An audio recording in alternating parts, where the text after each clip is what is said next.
Hey, today we're talking about why men hide the truth, what it's costing, and how one honest disclosure can stop the slow burnout before it wrecks your work and your relationships. And that conversation, well, it's starting right now, live, mornings in the lab with Keith, Jon, and friends.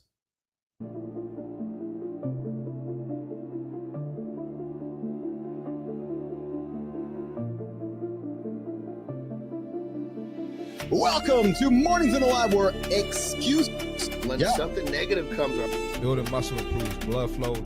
From squirting to squirreling. Start small, build up, and expand from there. To be entertained by fun over here. How have I slept? Has my sleep been good? That's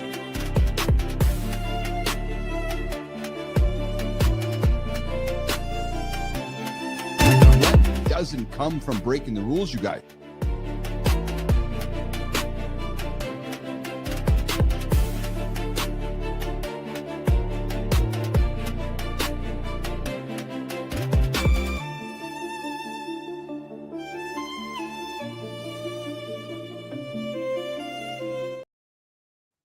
All right. Good morning. Welcome to Mornings in the Lab with Keith, Jon, and friends, the live morning show built for real talk, motivating content, and entertaining fun conversation. A place where men show up to start their day right and stop pretending everything's fine when it's not. Hey, guys, just a quick reminder before we get into it.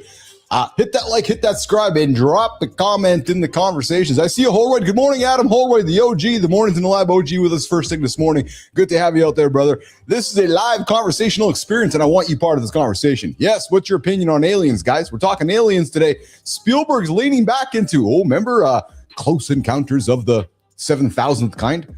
Yeah. And hey, drop BS or no BS in the comments and tell us where you're to. Do you believe in aliens? We're talking about it. Hey, this is an R-rated show, so if the kids are nearby, now is a fair warning to grab the headphones or make a strategic exit or listen to it when the kids are out of the car. And hey, guys, don't hit the snooze button. You do that, you're going to be 9 minutes behind the guy who has not hit the snooze button for a long time. And if you've been doing it all year, well, I'm just going to say you have been losing a ton of time to the guy who has not. Hey, coming up today, we had a wonderful guest programmed for today, but Hamish Noah had an illness, sent me a note last night. Thank you, Hamish. Better than some of the folks who just don't show up. So, Hamish, I appreciate you sending that note to me last night, man. So we will be bumping Hamish out of the lab here today and just getting out and have some fun conversation with myself, Jon, and all of you guys. Hey, Youngblud. Yeah, Youngblud told Howard Stern. Stern? Oh, Stern? Yeah, Youngblood told Howard Stern exactly what he did to get a job. And apparently it is big news. We're talking about it today. And hey, what's the craziest thing you have done to get a job or get some money or do something? And on the McDonald's front, we don't crush the Big Macs here, but the leadership is undeniable in that company. And today we are going to talk about some career advice that the CEO dropped that might hurt your feelings. Yeah, true story. And hey, we teased it a while back because we like to talk about the future here on the show. Instagram decided TV. Well, YouTube said it. Instagram saying it. Netflix is leaning into YouTube video podcasts. I'm telling you guys, I'm building the future and I'm doing it right in front of you. Yeah. Instagram deciding TV is now part of our daily scrolling habits. The Instagram app is rolling out to televisions, and a long-term fitness. Yeah, there's something to say about age and optimal fitness. Maybe a no shit Sherlock conversation. Guys, we got some dumb shit awards here today. The dumb shit award today, well, let's just say this. If you're going to twerk, you might not want to be twerking in a certain situation because they might have taken a couple seconds extra to realize what could happen. And I'm glad to say the person's alive. Stick around for the dumb shit award. True motherfucking story. Yeah, absolutely. And then we're going to head on to center stage sometime on this first hour. So I've talked about this before because I'm a nerdy guy and I get fascinated by curious things that just make my brain go, what? We're going to talk a little about NEOM. We had this planned a few days ago. We never got to the conversation. So today's the day, maybe. Yeah. The world's biggest city project, that horizontal line thing in the middle of the Saudi Arabia desert, it's shrinking.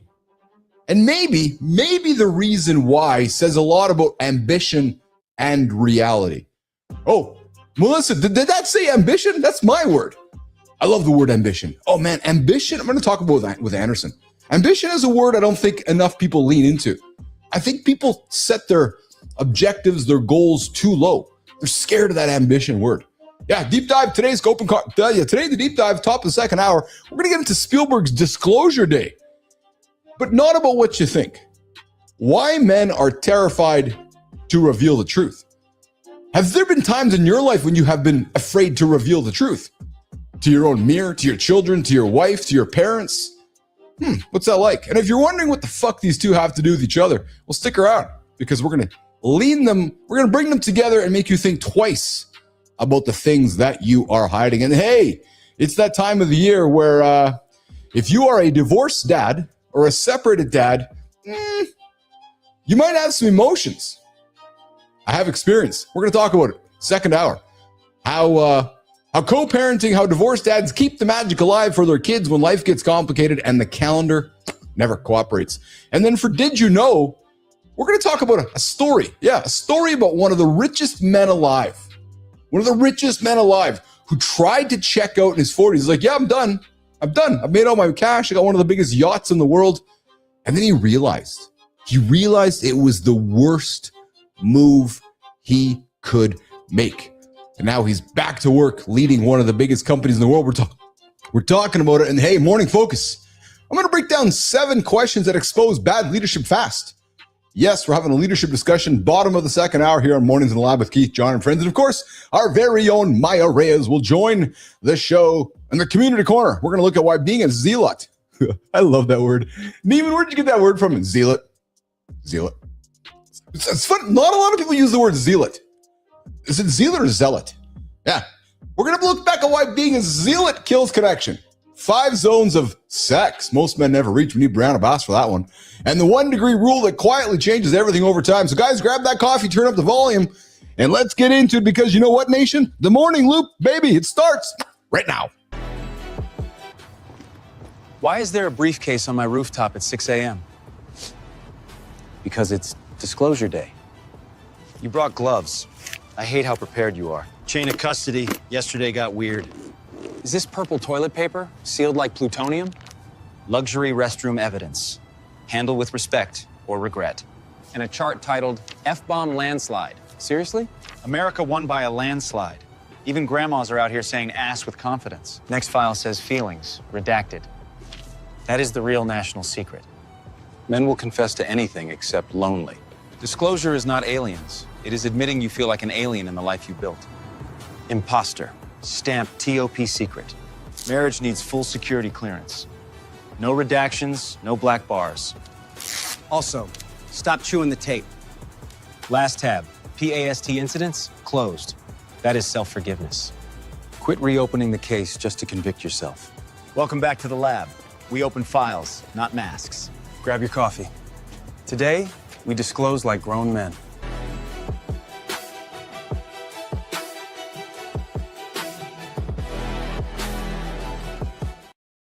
To those of you that are new here, that's Sterling and Preston, our very own hosts of the morning's conversation desk. They get up and get after it every single morning with us. Their job, guys, is to uncover the secrets of the universe and put it on the table. And apparently the secret of the universe today included pink toilet paper.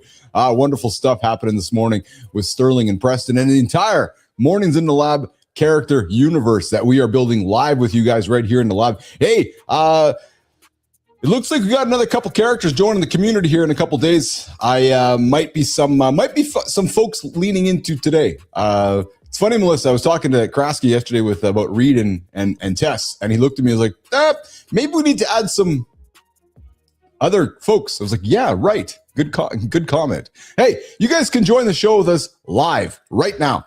The comments are open. I want to see you guys in the comments. Yes, come say hi in the comments. Melissa's out there saying hello to you guys. And if you're too shy to get into the comments, well, you can also phone me.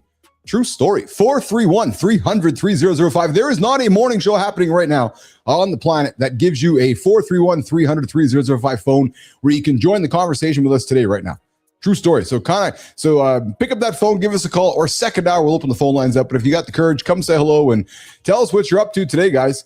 If you're in Manitoba, there apparently is a big storm coming. Yeah, so we'll see what that happens. And hey, if you're not watching the show live right now, well, I'm sorry. I'm sorry you slept in, and I'm sorry that you hit that snooze button, but you got another chance tomorrow, live, 8 o'clock Eastern time, YouTube, LinkedIn, and X. I see the dog joining us, the big man himself. I'm eager to have a chat with him. I've actually been thinking about it for 24 hours. Johnny. What's up, brother? How are you? I'm good, man. So never mind me. How are you? I gotta be honest. I gotta put it right on the table, man. I have been thinking nonstop about you since yesterday. Whether it's good or bad, but you've been in my mind since our conversation yesterday, and I'm not trying to get all worrisome or no fucking scary. So we're not talking about shower thinking. No, we're just talking about what you shared with me yesterday on the show with just the body, your body, and just life and decisions. And how are you feeling today? How's your left leg? Left, isn't it? Right. The left leg was the one that already got fucked up. Yeah.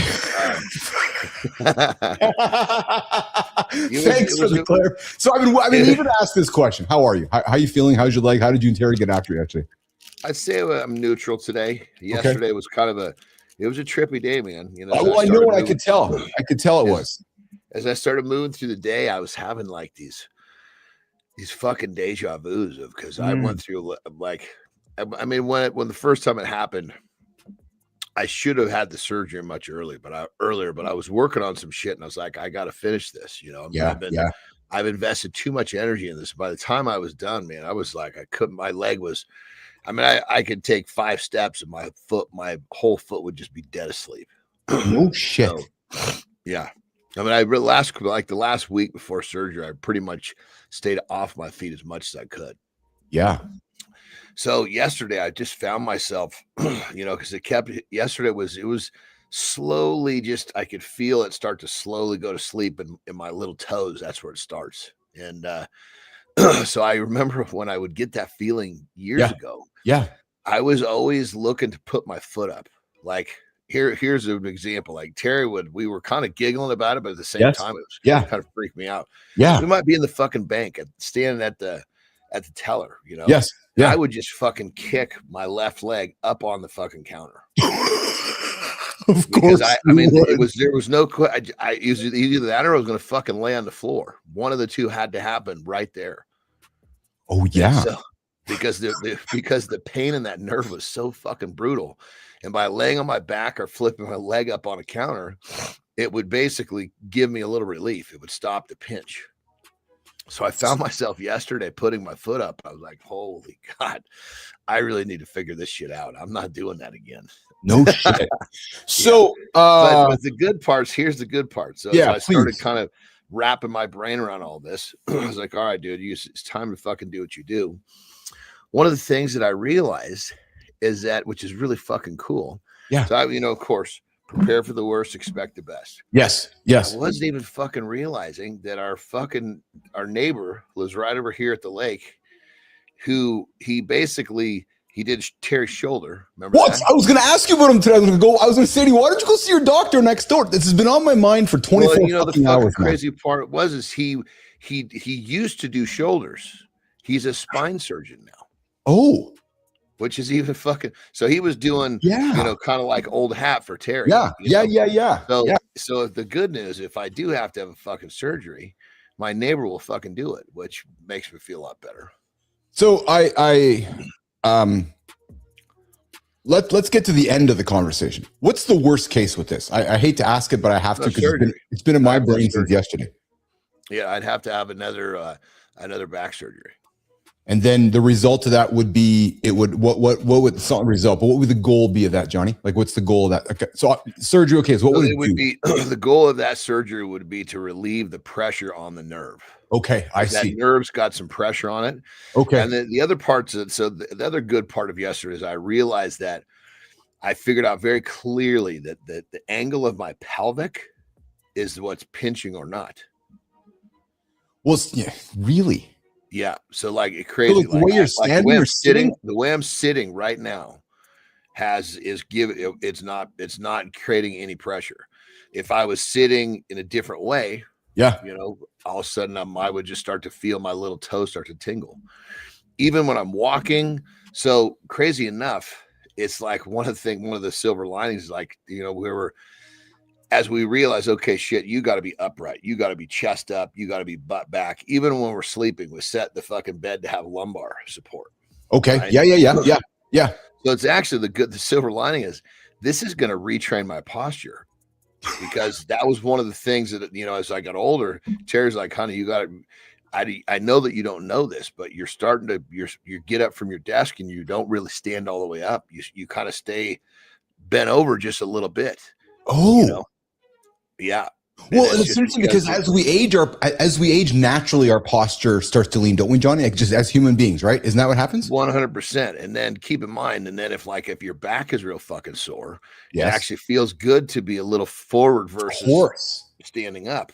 So this, and I've been working on that for the last, I don't know, fucking 6 to 8 months without a lot of, without a whole lot of triumph, if you will. Yeah. But this is going to redo my posture just out of survival, so to speak. So that's another great silver lining. So we've talked about fear on this show before, Johnny, and we both are proud to stand at the front of the line and be naked and just share all of our flaws in front of our. That's just what you and I do. Does this scare you, brother?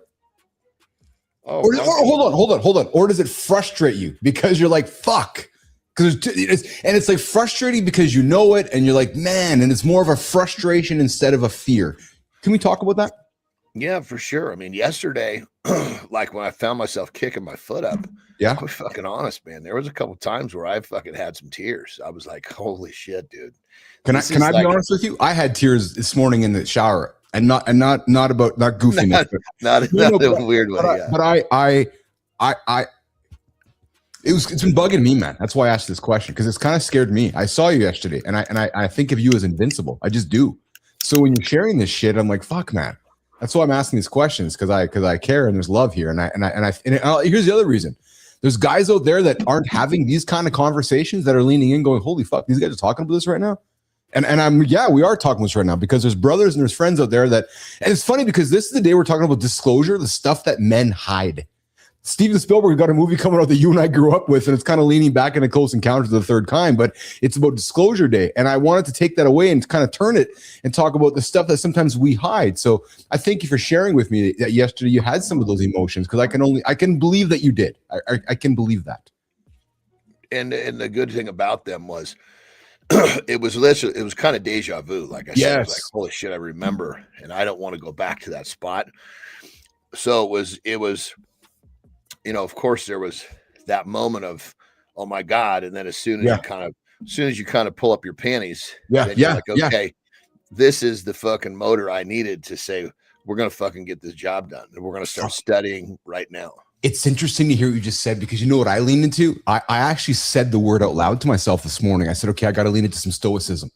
It's exactly what I said to myself. I said, okay, I have empathy. I have feelings about it, but not that, but this is Jon's challenge. No, it was, okay, what can I do best to support Jon? I know Jon's going to lean into stoicism. He has it. He's aware of it. Now he's going to get after it.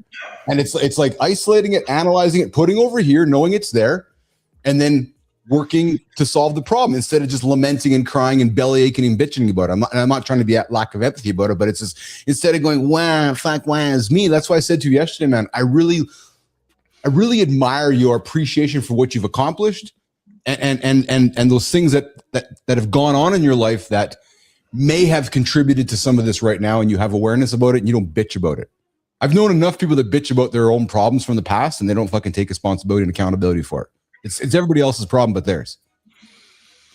Yeah, I mean, it's unfortunately that's people. I mean, they're also looking for a way out. 100%. How did Terry take it? So you said to me yesterday, Terry, you were waiting for Terry to get up. You sat down with her and you shared with her. How did she react? Well, I wrote her a fairly good paragraph, so she kind of understood. Good. I said, look, I said, I haven't shared this with you till I knew for sure. Because honestly, there was a part of me that was a little bit in denial. I did not want to look at it as a piece of reality till I truly could verify this is what it is. Yes. Because sometimes, Jesus Christ, we get little, as my UK clients would say, little frights. Yes. And get little frights, and it makes our fucking brain go down the worst possible rabbit hole it can find. Well, in terms of like, if you took my whole life of physical pain, this fucking problem that I went through once before, was the worst physical pain by probably fivefold. No shit. Unbelievable. Oh fuck, dude. By the time, listen to this, dude. By the time I had that surgery, Yeah. I was so fucking hooked on narcotics with fucking pain. I was on at that point. I was on Oxycontin because I had just fucking. I Jesus, was taking so Murphy. much. I was taking fucking so much. What is it? It's I can't remember the name, but it goes Vicodin, Norco, Percocet. Isn't it Percocet? Percocet. Yeah, Percocet. Yeah. So I'd taken why so do much I know fucking- that? But yes, Percocet. I was taking so much fucking Percocet that I was like, my stomach was ill from all the Oh time. my God, that And it stomach was- lining must And have it just was been. fucking nuking my liver was just so unhappy, right? Yeah. And so when I get to the surgery, he goes, well, I need to understand. I see the medications I need to understand how much you're taking, so I know how to set you. This is the anesthesiologist. Yes. And I said, well, I take anywhere between 2 and 4 of those pills. And he looks at his piece of paper and he goes, 100 milligram Oxycontin. Oh my And I was God. like, yeah. I mean, Johnny. I was at the very end. It was so painful, dude. Keep in mind, I was also at that point a full blown fucking I was a full blown opiate addict. Yes. But I mean, it was like, it would wake me up in the middle of the night. You know, it was like Terry had those fucking pills with her or by the bedside table because it was like a schedule. We were feeding them to me. I'm so proud to hear you talk about this, man. I really am. Yeah. As a human being, I'm so proud to hear you talk about it in the past. Yeah. You know that? Like, you know what I mean? But like, there's such and you can talk about it with such confidence. Like, and you talk about it like it's a part of you that's like, yeah, I was there. I beat that bullshit. And that's also, I want to say this too. So we got to know from Melissa here, our teammate here. She says, I'm so grateful John brought this up. It has given me and Isaac, her husband, something to think about because it's because he's had similar discomfort for years and they thought Johnny, or they've assumed might hurt you. Their assumption was it was sciatica. Comment was had no idea it could be S1 nerves. So because this is happening to you, it's created some awareness with them, and they're having some thoughts about it, which is awesome, Johnny. So thanks for bringing that up, man. Well, it started for me on both sides with the little toes falling asleep. Interesting. Yeah, it starts on the outside. Like pins and needles, John. When you say fall asleep, like let's describe like the pins and needles, right? Where they kind of they tingle, then go numb. The early falling asleep is almost hard to recognize because you don't have a lot of feeling in those toes to begin with. Oh yeah, until you kind of stand on them, and you're like, what the fuck? But then once it actually starts going up into your leg, that's when it really starts. Then that tingle turns into a fucking burn. Interesting. Petro's coming in. Petro's listening, and Johnny says that, and this is so true, man. One of the things that makes a doctor's job most difficult is that their patients often lie and bullshit. That's got to be the case, actually. I got to imagine most. You have to be honest with that fucking anesthesiologist. He would have killed me. Yes, he would have fucking knocked me. He would have knocked my lights out. If I was embarrassed and told him I was taking a quarter of what I was taking, he would have given me this huge fucking dose of whatever fucking medicine he was going to give me. It would have turned my lights off. Oh my God. There's no time to be embarrassed when you're in front of your doc who's there to help you. Eh? That's so true. Well, I tell you, by the time, dude, at the end, I didn't fucking give a shit. I mean, you know, it's like sometimes you don't have energy to worry anymore. No, you just want, fucking get it done, man. It was like, it was the craziest thing too. I mean, so I wake up, right? I'm coming to. Yeah. And, you know, when you're coming out of a surgery, you start to kind of just get this vague recollection of what's around you. Right. And, you know, the last time I went to sleep, I was laying on my back looking at this weird fucking light. It was a surgery light. Right. Yes. Yeah. So I wake up and I realize I'm looking at a television set. Oh, you know, it was off, but I'm like, holy shit, that means I'm sitting up. I'm like connecting the dots of yeah. And I'm like sitting up and I start to kind of get this panic, like, oh fuck, because sitting was like a no-go. Right. And all of a sudden I'm coming to, I'm like, holy shit, I am sitting. And I'm like, it doesn't fucking hurt. It was the most magical fucking thing, dude. It was like that must have been a magical feeling, eh? I was just like, holy shit. I haven't been able to sit in fucking 6 months. You know what's crazy? Just have no pain. It's crazy to hear you say that because if you listen to yourself saying that, it's what we take for granted, eh? Like literally what we take for granted, and back to gratitude, right? Like back to gratitude and what we take for granted. You had all this discomfort, and you sat up and you're like, yeah, most people take that for granted. You see what I'm trying to get at? So your gratitude of being able to do that was wow. And it's just like it's funny because Card and I were talking this a couple of days ago, and it's like, he's like, yeah, I'm heading to the gym. And I said, good for you. Who's, yeah, because not a lot of people can't. Like, oh, fuck, man, good for you, man. Like, just, you know what I mean? Like, just that attitude shift, right? So, for sure. Right. So, yeah. So long and short of it is yesterday's discovery was that I recognized that the angle of my pelvic. Okay. Is yeah. a huge piece of this equation. So okay. I can even I could sit in a chair now, but I could sit in a chair, put my leg to sleep real quick. I could lay down, say on the couch, doing social, put my leg to sleep. I have to keep a pretty tight arch in my back, which is really to tip my pelvis in a certain way. I got you. And like when I'm standing up walking, I have to be really fucking tall and proud, so to speak. That's the term for being chest up. Yes. Yeah. And that's fine. But as soon as I find myself, going into like a slightly non-erect posture, it starts coming back. So that's huge. Have you? I'm assuming you did a little bit you did some research yesterday into some peptides that could assist with this, maybe. Well, it's fucking weird how the universe does it. There's we actually just got in a new one called ARA 290. Yeah, and it's literally designed for inflammation around nerves. Oh, interesting. So it's already it was on the way before I had my full reality check. I go, fuck. It's back. Yeah. So I've already got the one that I need I've already have it on the way. Interesting. Well, hey, every good host is good at segueing things. And you mentioned being on the couch. Well, I'll tell you something that maybe there's some positive news in this, because we know YouTube is moving to the living room. Well, so is Instagram. Johnny, they are launching Reels for the television. Jimmy, let's get after it. Instagram just moved into your living room, launching Reels as a full TV app on Amazon Fire devices. When Reels hits TV, creators aren't competing with phones anymore. They're competing with Netflix and YouTube. This isn't about short clips. It's about owning attention on the biggest screen in the house. So I want to invite you, brother, as a creator, to think about this. You make great content. I enjoy your content. You might want to think about how you modify some of your content for the living room. Don't be thinking about the 12, 15 second get in and out.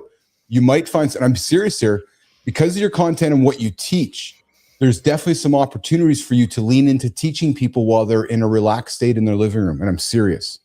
So be thinking about that, right? Be thinking about how you're creating content, and not necessarily this second, but as time goes on, be thinking about how you can perhaps use some storytelling where somebody's in the living room, they're on their back, they're sitting back, they're in a relaxed state. How can you educate them on some of the stuff that you're talking about that somebody can go, oh yeah. So think about, Johnny, think about the late night shit that you and I grew up with, right? The fucking Bowflex and all that kind of crap, right? So be thinking about extending some of that, because I think what you create, to be frank, and that's why I want to talk about this with you, you will be good at this in the living room. So think about how you do this now. Is it like a reel that you'll create that's called a living room reel, or do reels just kind of rotate in there?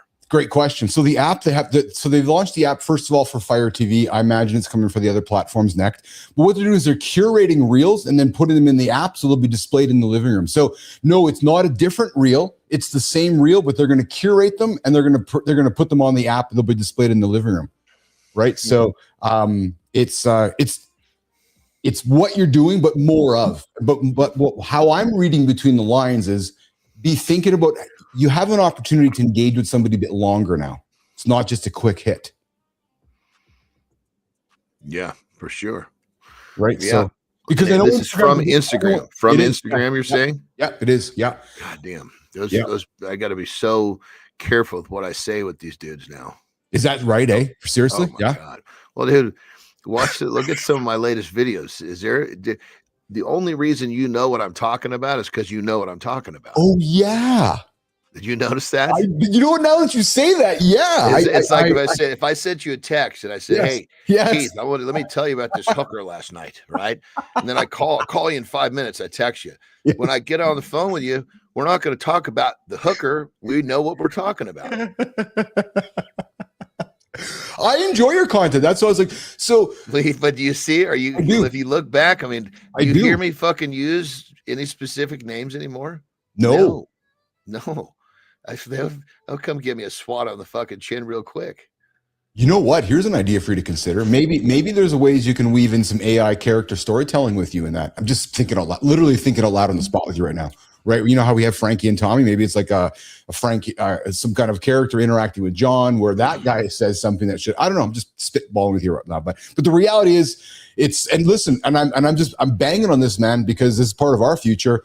Netflix just announced that they're going to curate from iHeartRadio. They're going to take some of their video podcasts from YouTube and repurpose them on the Netflix app. Instagram is moving to the living room. So, dude,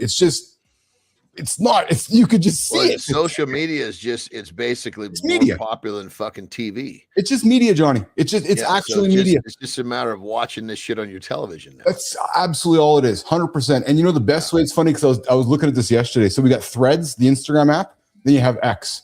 It's actually old school, I don't know, pick two Western media brands. It's actually the Washington Post and the New York Times, or USA Today and the New York Times. You go to one and you have a complete right side of you, and you go to the other and you have, so you got to read both, or else you're just going to get one side of the funnel, right? But it's mirroring how you and I grew up, man. It really is, just in a different way.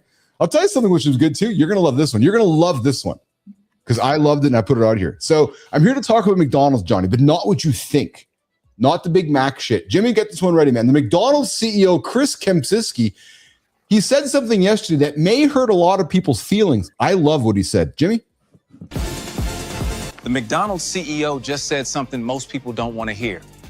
Nobody cares about your career as much as you do. That stings because we're taught good work gets noticed, but most careers stall waiting for permission that never comes. This isn't harsh, it's freeing. If you own your path, you stop waiting and start creating leverage. Let's break it down. Yeah, so Kempczinski said to everybody that, hey, listen, nobody cares about your career like you do, so don't be waiting for me to open the door for you. And you said it all the time, man. You've been telling Marty this. You got to take control of yourself. I said this to Carter. You got to take control of yourself because nobody's opening the door for you. There's nobody standing there going, okay, Carter, when you're ready, here's the door for you. You need to get to that fucking door to yourself and open it up. And apparently, Johnny, when he dropped us on Instagram, he upset a lot of people. A lot of wah, wah, wah. And he's like, no. Well, he could have said, you know what? I love you all and I care about your career. And you'd have the same fucking wang, the same fucking criers, just on a different side of the fence. No matter what you say, you're going to get this. Yeah, absolutely. But it's fucking crazy. It is. And the advice that nobody cares about your career as much as you do, it stings some people because it confronts that comforting belief that good work automatically gets noticed and rewarded. And that's where I think people get mistaken from, right? And it's funny, Johnny, because it actually leans into kind of the things that you and I do every single day, right? We get up and get after every single day, and some people just wait for their opportunity. No, we are making our opportunity by doing this every single day. We're not waiting for anybody. And I find it when I see people thinking about waiting, I'm like, oh man, you're not getting anywhere, dude. Not getting anywhere. So, well, I mean, I think that there's that saying, "Good work gets noticed," is a piece of an equation. Well, yes, it's a piece of the equation. You can't fucking disregard all the other shit. Well, I mean, fuck, how many times have you seen the best XYZ undiscovered? It's just like saying, oh yeah, okay, I'm going to pop a bunch of needles in my body, take steroids, and I'm going to be huge, and I'm not going to lift any weight. I'm just gonna fucking just do that, and I'm gonna be huge. No, it's a piece of the equation.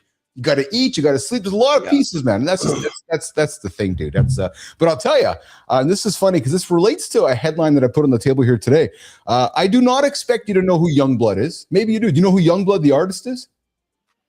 It sounded very familiar. Yeah. So he's a little bit different generation than you and I, but he's a famous artist right now. He was on Stern this week, and he told a great story, which actually relates to this. He did something to get a job. And it's something that, again, it's this idea that you got to make your own, you got to drive your own success. Jimmy, let's see this one.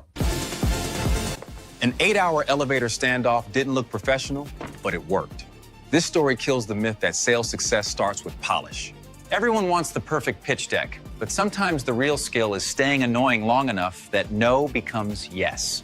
This isn't about being reckless. It's about conviction, pressure tolerance, and knowing when persistence beats credentials. Let's unpack it. You're gonna love this one. So the guy, he's trying to build his career. He prints a fake visitor pass for the Universal Music Building in London. He puts it on. He walks past security like he owns the place, gets into the elevator, gets up, and for 8 hours he's been working on getting in front of the right people.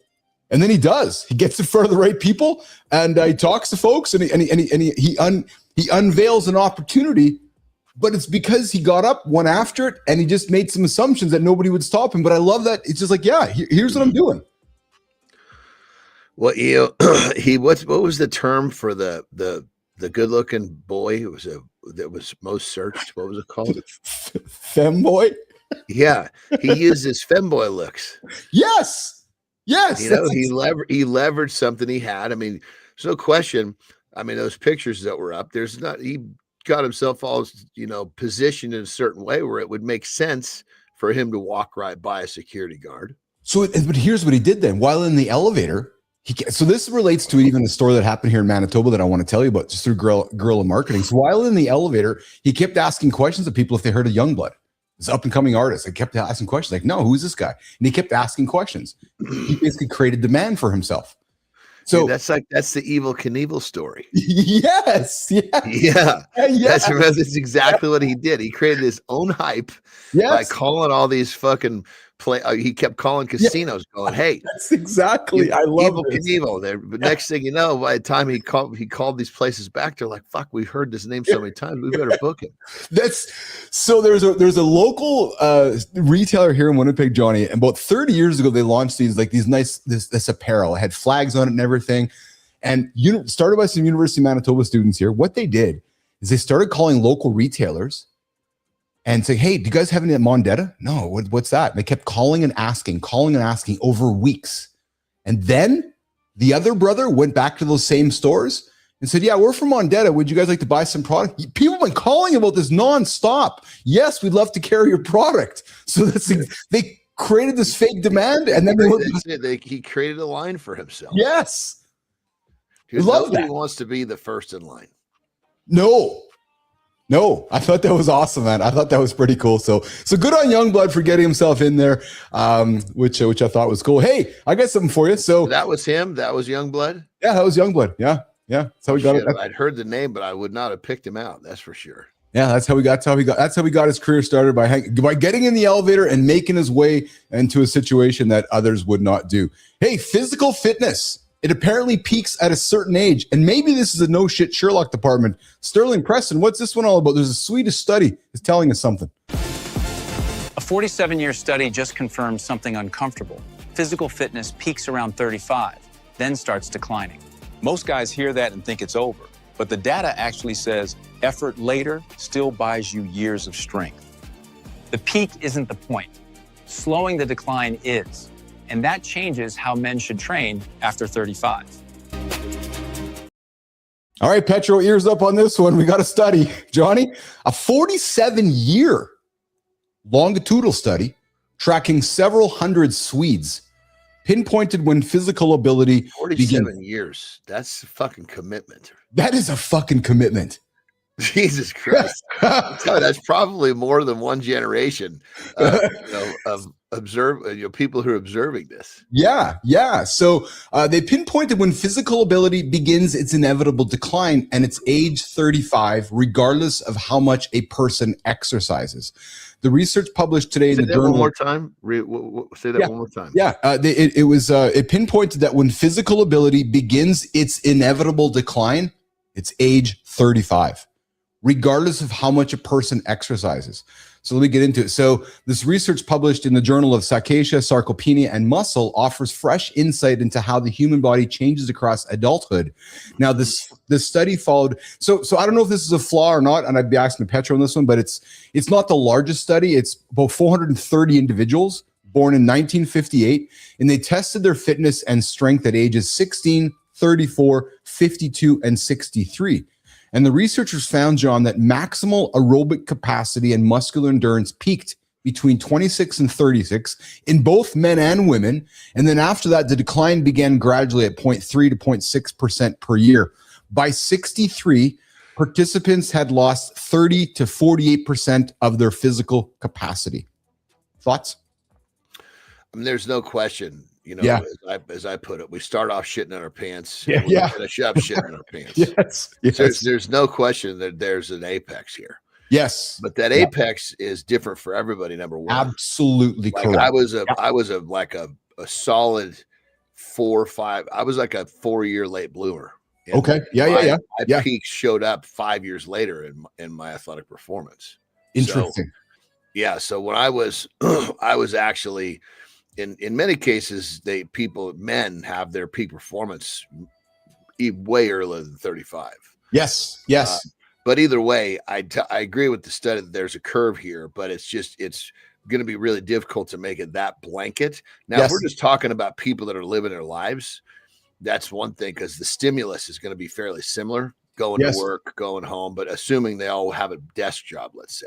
Yes. You had one guy who's digging fucking ditches, and everybody else in the study is sitting on a chair. That guy would be totally different than the one that was all the others sitting in a chair. Or if you had a person, say, a high level athlete, yes. But I could attest myself, I would say after 35, my strength was very difficult to get to go up after 35. Interesting. Well, you know what I found fascinating about this too, and we got Petro. He's going to check it out. Petro, we can talk about it on Friday's show after you check it out. What I wasn't surprised with this, because you and I have spent enough time watching sports, and we look at the athletes we've witnessed that start to decline at a certain age. However, I think we could also agree that there's enough technology and there's more knowledge than ever, where elite athletes are stretching their careers into their late 30s. Maybe they're not as good as they were back at 28 or 30, but they're stretching that 35 to 40, where maybe 15 years ago in our generation, those athletes weren't there yet. You know what I'm trying to say? For sure, 100%. Yeah. And here's the thing too, is that like looking at LeBron James, a perfect example. Yes, he puts effort into making his performance last longer than probably anybody else we've ever seen. Yeah, absolutely. And so there's a certain level of what you put into it is what you're going to get back out of it. That study is talking about kind of the natural, semi unaltered curve of a human's life. Yes. You start bringing in these factors, and now it's that curve is going to be totally shattered. That's it. The curve will still be there, but it's not going to look like the one from the average man. Yes. Well, so here's what's interesting too, John. Here's pretty cool. They're actually they're continuing the study next year at the age of 68. So the researchers are going to plan to link changes in physical capacity to lifestyle factors. So it's actually pretty cool that they're continuing this thing on, right? And it's not ending, and they've got a group of people. But to your point, like what I'm curious about this too, actually, maybe it might be a question for Petro, is how does somebody so the person they identified, they signed the study up 47 years ago, whatever it was. Like, is this person expecting to live a certain lifestyle? What's the blind trial? What's that word? What's the blind trial that's next to it? Like, how do they control this? I guess is what I'm wondering. You know what I'm saying? I mean, I would guess that they'd have to be highly selective of who they even offered a spot to. Right. Everybody to be in a fairly, their rhythm of life would be fairly similar. If one person was a triathlete, that one would not, but that would kind of screw up. No, you're right. 99% of people who are not. That's it. That's exactly it.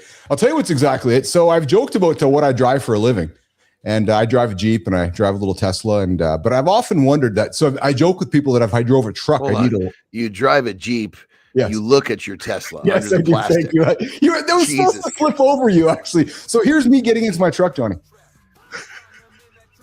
Fucking lift. Dude, that's fucking insane, dude. Jimmy, put that on again. Look at this. How high did that step go? I know. How low does it go? Look, he's got the step. He's got a fucking lift to get to the top. He's got to go off of one. He steps on one wheel, then on that fucking thing. That's great. What kind of you couldn't even do a pull up to get in that thing. No, That's so true. So we go from this to some little guys on the mat. Jimmy, let's run this one, man. And I don't know what I'm going to show you. I do not know what the hell we are watching. Just observe. Jimmy?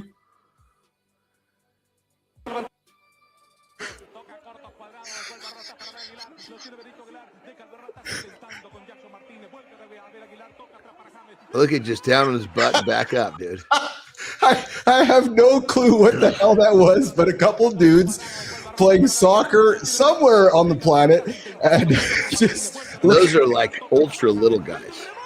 Ultra little guys, like their looks legs. like they just got feet coming out of their hips. Yes, I know, and this is not AI, man. Like they are ultra little dudes. Like their legs are just like little fucking mini people, man.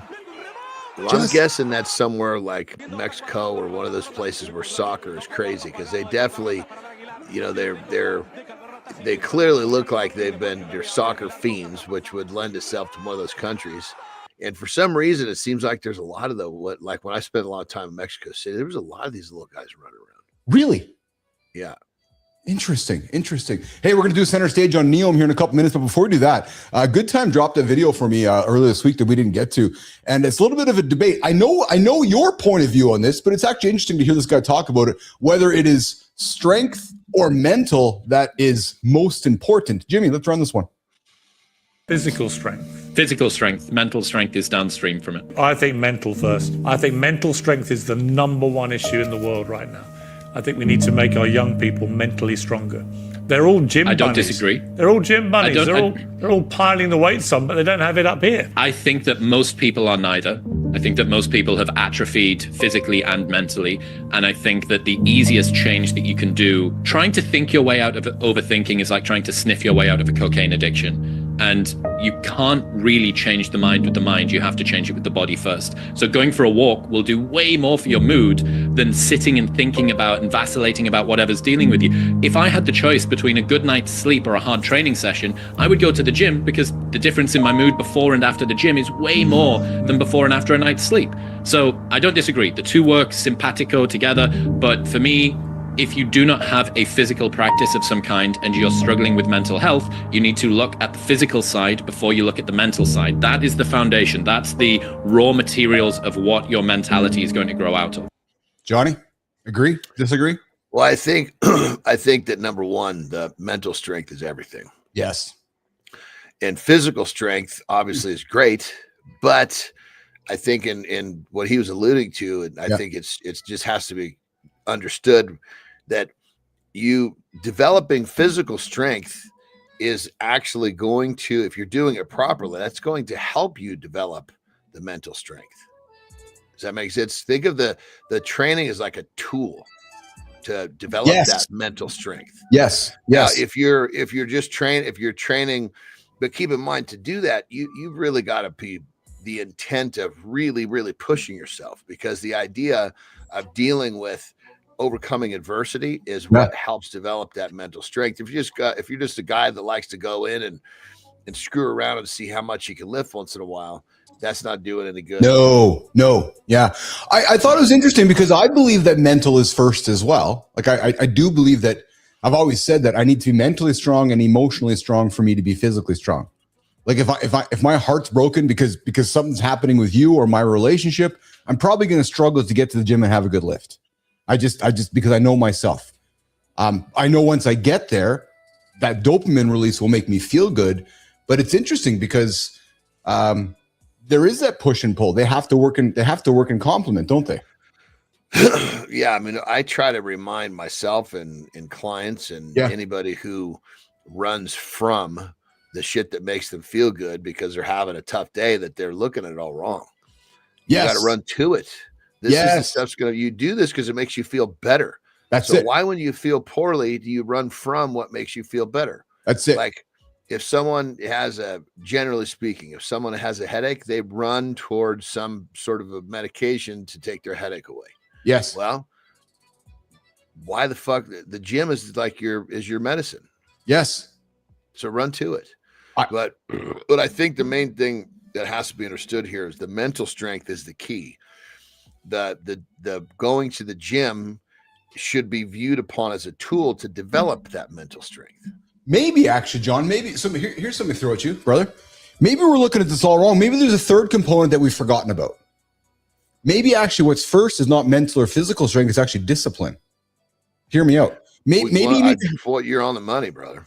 Because if you don't have the discipline to have that mental awareness or the discipline to get to the gym, it doesn't matter whether it's mental or physical, your discipline is taking you to McDonald's to crush the Big Mac. So maybe the most important thing is the discipline in your own mirror, because I'm just thinking about, John, about some of the guests we've had in our show. And if you recall some of the folks, that one guy that lost his dad, lost his dog, lost whatever, 3 days over in a couple months there, what did he do? He kept his non-negotiables, kept his routine, because that kept his mental health in check. And you and I have heard that a number of times. So maybe it was his discipline that actually, John, outweighs whether mental or physical is most important. 100%. And then someone's going to say, well, how do I develop discipline? I don't have it. Well, it's actually pretty simple. The easiest way and the most effective way is to own your own word to yourself. When you say, I'm going to do X, yes, you better fucking do X. Yes. Don't say you're going to do some massively big X. Say you're going to do a little fucking bitty X, because that little bitty X is easy to check. Check that box. Yes. Next thing you know, your X's get bigger to the point where you're so good at stepping outside your comfort zone, you've developed the discipline you need to do whatever you need to do. Yes. Yeah. Well, yeah. What? I'm only pausing because I've been talking to people as of late, and when you say that, people go, God, how do I have discipline? I don't know how to respond to that comment because I don't understand that. Like when somebody says, what do I got to do? I'm like, well, you got to do it. So here's the thing. You'll love this. So Mark Randolph, co-founder of Netflix, drops a post yesterday. His post was this. Didn't have a plan, basically. So when they started Netflix, there was no business plan. They just started. The end of his point was, you just have to get moving.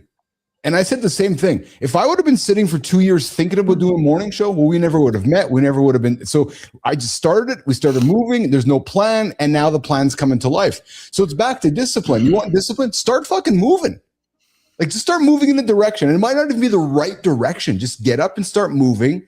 And then every day do something a little bit differently to move you in the right direction. When you say to me that your clients go, how do I have discipline? I can't wrap my head around that comment, Johnny. I'm sorry, but I can't. It's just not like, what are you going to, are you just going to stay in bed your whole day? It's a different way of thinking, man.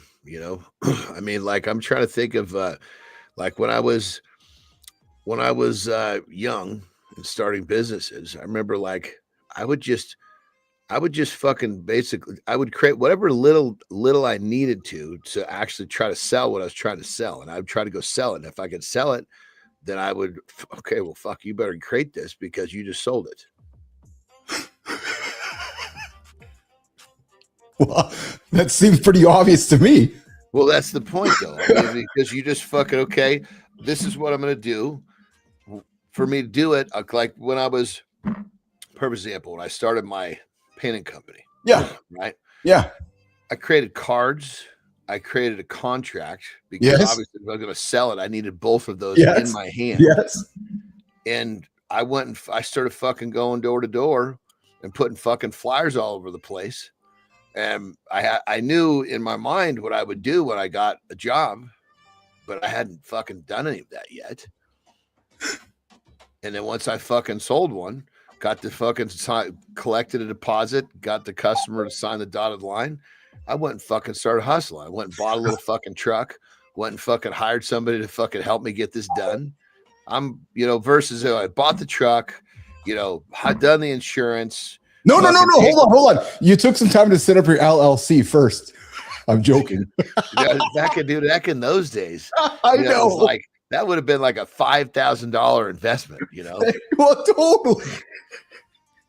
Fuck, But it was like, to your point, it's that mindset of taking the first step. Discipline is getting outside your comfort zone, whether it's a little or a lot. Yeah. So as we're talking about it, I guess I'm kind of like, I'm so close-minded on it because I don't understand how you I just, when somebody says, I don't know how to have discipline, I'm like, I don't know how to help you. Like, I really don't. Make your bed, tie your shoes, do the same things every day, and then improve. I don't know. I mean, I can actually understand where they're coming from, because when I would go into these different pits, these low spots. Okay, sure. It was like, I knew what I needed to do. Just didn't know how to do it. I just fucking couldn't see clearly enough how to take that. There you go. It's like I had to get so fed up with myself. Yes. It was like, dude, you're fucking pathetic. I would chew myself up literally. Yes. Cuss myself out. What the fuck are you doing? And it's like, in the beginning of me cussing myself out, it wasn't working. I had to get so deep into feeling like shit that what mattered was the pain of my reality of feeling like shit. Yes. Was way worse than the fucking pain of stepping outside my comfort zone of doing what I didn't want to do. Got you. Yeah. And what am I talking about? The shit you mentioned. Yeah. Yes. Yes. Just the basic shit. Yeah. Well, I guess you're right? So if you're living with, whatever challenges, those challenges are going to prevent you from trying to get out. And maybe those challenges include Percocets, right? So, right. That's just the shit that happens along the way. Hey, Johnny. So we're coming up on the top of the hour. Good morning, everybody. Hanging out with Keith John on Mornings in the Lab with Keith John and friends. And so, dude, we actually had a guest this morning who was supposed to be here, but got ill yesterday. He survived a hijacking at age 11 and on a fucking plane, and then he went on to 20 years of it. I know. And then he had he's battled an addiction problem for 20 years. I don't know if it was linked to the hijacking or not, but I'm curious. Was that some sort of an aftermath or what? Yeah. So his name is Hamish Noah. He was supposed to be on the show today, but he had to bump out last minute because of an illness. So Hamish, I hope you're feeling better. We'll get you on here, but that's why you and I have been getting after for this center stage segment. But dude, I got something funny before we do a lifestyle tip and reset hour 2, because I know you guys step away. I need you to watch this. I think it's about a 50-second, maybe a minute, a press conference that came out of Florida yesterday. It might be the funniest fucking thing that we see. Jimmy, let's run this, man. Nation, put your ears up, eyes out, watch this. This is fucking funny. Jimmy. So you order up a prostitute, right? Okay. This prostitute lives with his mother, by the way. He's got a massive criminal history, a 21-year criminal history with 31 criminal charges. So you order up a prostitute, and that's what you think you're getting. Now, when you look at that, you go, wow, that's pretty rough, but, any port in a storm. This is awesome. And then the next morning when you wake up, any port in a storm, you find out this is who it really is. Mercy. We call that Coyote ugly. You see, he's laying on your arm in bed. You go, well, it was rough last night, but I've sobered up. I think I'll just chew my arm off and ease away so I don't disturb him or wake him up. All right, so you think you're buying this, you're getting this. He's got 31 criminal charges, and heck, if you're lucky, he doesn't kill you overnight. That sheriff is the greatest press conference ever.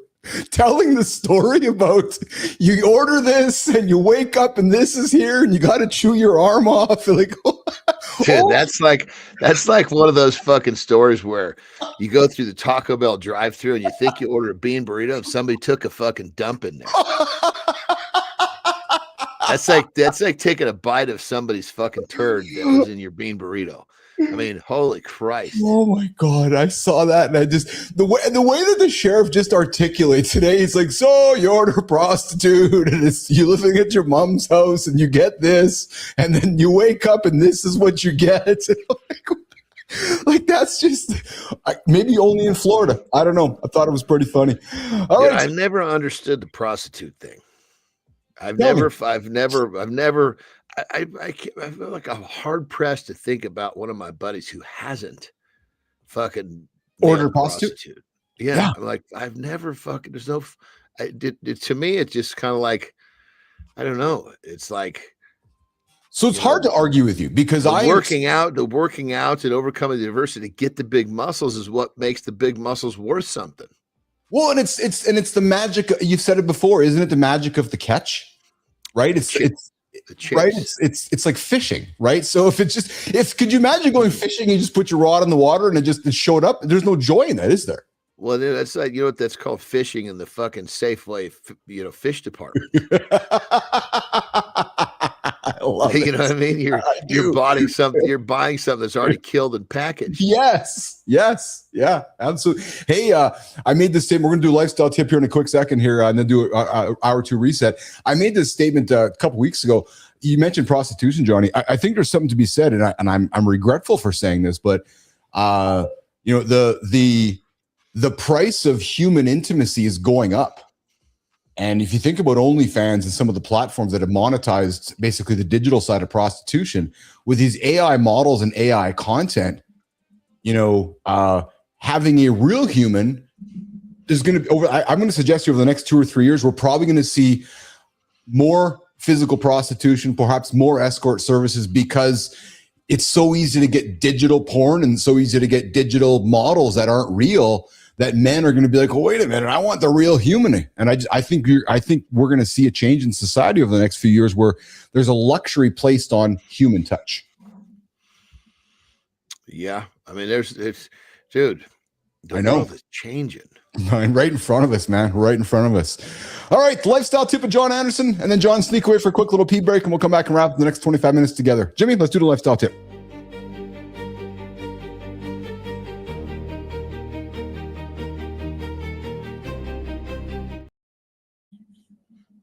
All right, let's roll a little deeper in this discipline thing.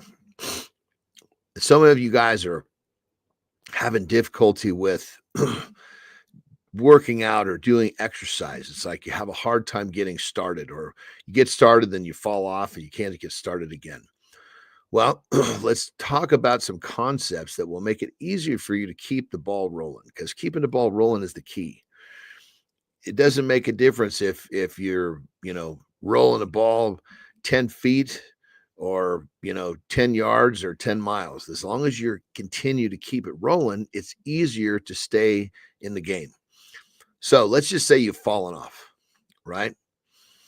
Set yourself a very, very low barrier of entry, non-negotiable. So don't say, God damn it, I haven't gone to the gym in 3 months. I'm going to go tomorrow. I'm going to go in there for 2.5 hours and I'm going to kill myself. No. It ain't going to happen. That's why you're sitting on your ass for the last 3 months, because you set your sights so high that it's shit that's not manageable for any length of time. Give yourself a 1 minute. That's it, just 1 minute, non-negotiable, of walking. Now, you can do it at home. You don't have to go to the gym. Cardio doesn't have to be at the gym. Here's the thing. The odds are, once you get moving, you're going to be probably outside. Who knows? Maybe you're walking up and down your hallway because it's so cold outside. The blood will start to flow. And somewhere before the end of that minute, you'll think, this isn't so bad. I'll do another minute. The next thing you know, you'll do another minute. Pretty soon, you're doing 30. I use this same exact methodology with my daily reading. My reading is not a high point for me. It's a struggle. But I know if I say, okay, I'm going to read for 30 minutes every day, that would be one that I would probably end up having a struggle starting. My non-negotiable is 1 page. How often do I only read 1 page? Fairly rarely. But do I? Sometimes. But I kept the ball rolling. So remember, you can develop discipline by making small promises to yourself with very low barrier of entries. Just think small, think simple, think get it done. Rock and roll.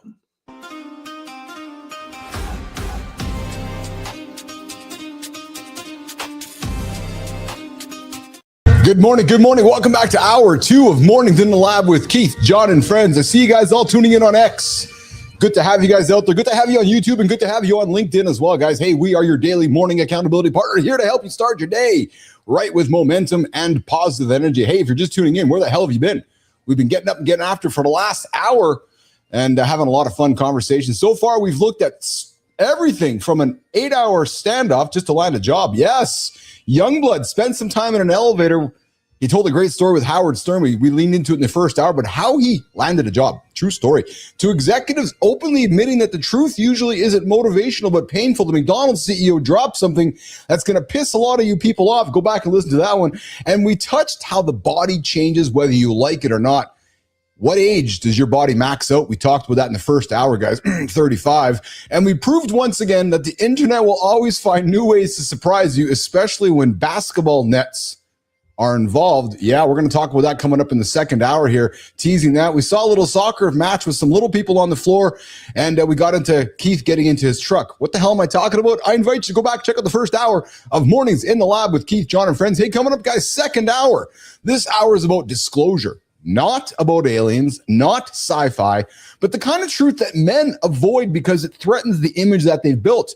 Jon and I leaned at the top of the first hour. Jon's been going through some physical issues here, and we're talking about it. And the stuff that leaks into marriages, co-parenting, leadership, and burnout long before anyone notices. We're going to break down why men hide, what it costs over time, and what actually changes when you finally say the things out loud. And then, hey, if we got some time after Did You Know and Dumb Shit Award, we're going to dig into co-parenting chaos, how this time of the season, to my divorced dads out there, guys, how you can keep the magic alive for the kids when things get messy, driving up and down the highway, sharing houses all over the planet. So we're going to get into that, nation. Hour two.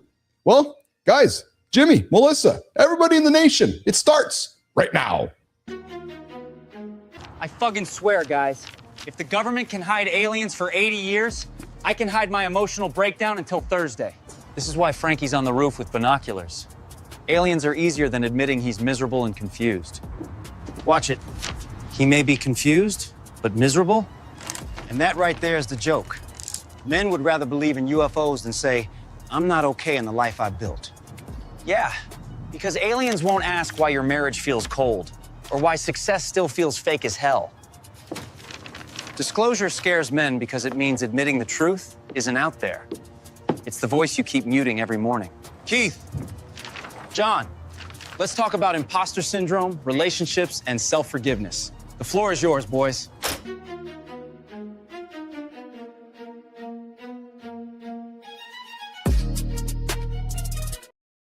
Jack, Spielberg's movie coming up in a couple weeks here, guys. In the UFO world, disclosure means admitting that aliens exist. In the real world, for men like us, disclosure means admitting that feelings exist. And I thought this was a kind of a timely topic. And I'm going to get to the comments here quickly. I see you out there, Lauren. What's shaking there, baby? I see Petro out there. I see Good Time out there. And Sullivan, great analogy on why a live show will become very popular, too, in the not-too-distant future. Absolutely. Guys, we're going to dig into disclosure. And I thought it was quite timely because of even just the situation that Johnny's been battling yesterday.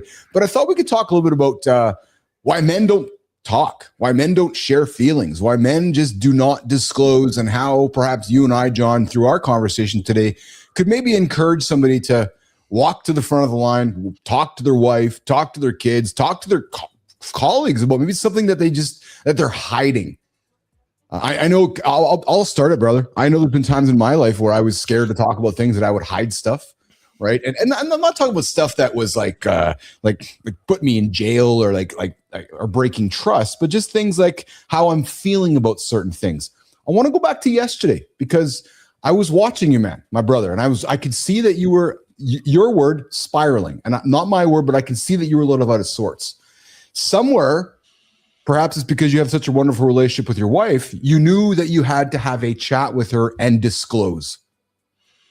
Just what you did, right? There was no thought about it. How did you get there? Have you been that your entire life, or did you have to work on this kind of ability to disclose yourself? That's a good question, brother. I would say, I mean, with Terry, yeah, I make the joke that if you take, because there's, if you take everybody in my life, like, say, my mom, my blood dad, my dad who raised me, my best friend. I mean, if you take all of these people and connect their brains, and they all have the same knowledge base, it would take all of those people connected brains, dead and alive, to have the same to have the same amount of information as Terry. Terry has it all. Oh, interesting. Yeah. That makes sense. There's nothing she doesn't know. She's the epitome of your rock, isn't she? She's actually your foundation, eh? Yeah, I mean, she's like, I got goosebumps. Once I discovered the loyalty that she truly had, I didn't trust it at first. I thought, this is a fucking hoax, man. You know? Really? Yeah. Really? But you don't see that. You don't see the type of loyalty that she had. And it was like, you know, I mean, at very first, it was kind of like that loyalty, and many times is, you know, can be confused for not sound like a pompous ass, but being, you know, a little starstruck or a little like, oh my goodness, this is amazing, you know. I'm flying all over the place doing this cool shit, you know. Yeah.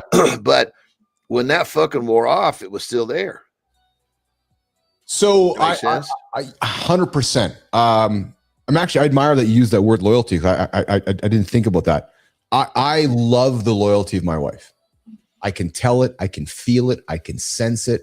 And I'll be blunt and honest. You know, as I was going through my transition from my old world to this world, and I met my new wife, Lauren, you know, you perhaps you went through it too. You're like, okay, is this woman loving me for who I am, or is this woman loving me for what I've accomplished? Is this woman loving me for maybe my bank account or the things that I have? And that's what you said to me. Like, you said, like, no, Terry was actually loyal for who I am. And I felt the same way with Lauren. By no way was I suggesting that she was after me for my money or for the things that I've accomplished. That's not what I'm saying at all. But when I truly recognized her loyalty to me, and I leaned into it, and I felt it. What a wonderful feeling, man! Like, so I hear you when you say that. So basically, yesterday, or I should say, the last few days, I don't like to worry her. I know you don't. Like, yeah. Like, but I think most men don't, Johnny. Most men don't want to worry their wives. Well, I mean, because it's one. I'll use a perfect example. Like, you know, I've had too many concussions over the years. Yes. And yes. You know, I'm not laughing at you, but I'm no shit. You've had maybe a couple of concussions. Well, we just didn't understand at the time. You know, it's like we didn't understand that once you know, took a big fucking head whack and you just had to let your brain heal and the swelling go down. We just kept going. Yes. Anyway, point of being is that, you know, I started developing these pretty fucking rancid headaches, and I let, you know, I was wearing it on my sleeve and I was communicating with her about it, but we realized there was fucking nothing that we could do. And it was kind of like, there was experimental shit that we could do that. And I'm like, I'm not ready to have a fucking hole drilled in my back of my head to release pressure. I'm not ready to do that. Yeah. Yes. So once we realized this is it, you know, this is the choice I made. I could have been a doctor, could have been a lawyer. Yes. I was like, okay, well, there's nothing can be done. So I'm going to fucking shut up. I'm not talking about this. And yet it was just the other day. I can't remember where we were. She's like, yeah, he doesn't have headaches anymore. And I was like, I was kind of like, yeah, well, yeah, I still have a few, honey, you know, but there's nothing I can fucking do about it. So I don't want to lie to her, but there's nothing I can do. So why fucking bitch about it? All it does is stress her out for something that we're not gonna try to change. And so this whole thing with my leg, I was like, okay, I'm not bringing this to the table until I know for sure what it is. And I was kind of, once I knew for sure, and I knew that, okay, this is something that is here and something I have to fucking fight. Yes. Then of course she's my wingman. Well, it's fascinating to hear you say that, because Petro puts it up here and he's so right, man. One of the reasons men don't tend to disclose is that they often fear the assumed consequences. His choice of words, I'll reframe that, because we can't believe that the receiver of our information either can't handle it or they have undesired judgment. So let's use your headaches, right? So you've made a conscious decision. You love Terry, she's your rock, but you're like, you know what? There's no point in worrying her, the receiver. So I'm just going to own this because I don't want her to worry and have any undesired judgment about what might or might not happen. And I think my dad does it all the time. He's like, oh yeah, how's your gout in your foot? Oh yeah, it's there. I'm not going to bitch about it or complain about it. It's just, I'm using that as an example. Yeah, 100%. Because all you're doing is bringing discomfort to the people around you. That's exactly I mean, it'd be one thing if like, let's see, like with this issue, with the headaches, Terry was doing research. She was problem solving. She was trying to fit. And we realized, okay, fuck, man. You know, we're not doing the few like really fucking experimental possibilities here. Yes. We're at the end of the road at this point. It's just time to shut up. And funny part was, it was great for her, as you know, she thought that my headaches kind of went away. But even for me, because the more attention I gave them, the more they were here. Yes. Yeah, it does. Absolutely does. Yes. Well, yeah, because you're creating awareness. You're creating, it's not going away. And I'm not suggesting you're trying to make it go away, but you're right. It's just always there, isn't it? Yeah. You know, keep in mind, you know, like I can totally see where, let's just say someone was doing something that was non-constructive and they're fucking paying this consequence for fucking drinking too much. You know, that's something to that effect, right? Yes. I could see where, you know, like going, you know, people might have a hard time because they might be embarrassed, or they might realize that it's self-inflicted, as to where, yes, mine was self-inflicted, but it was through, you know, carrying out, you know, some really fucking important shit to me. And I was very clear with Tara from the jump. I said, look, this is what I do. This is who I am. And these are the possibilities.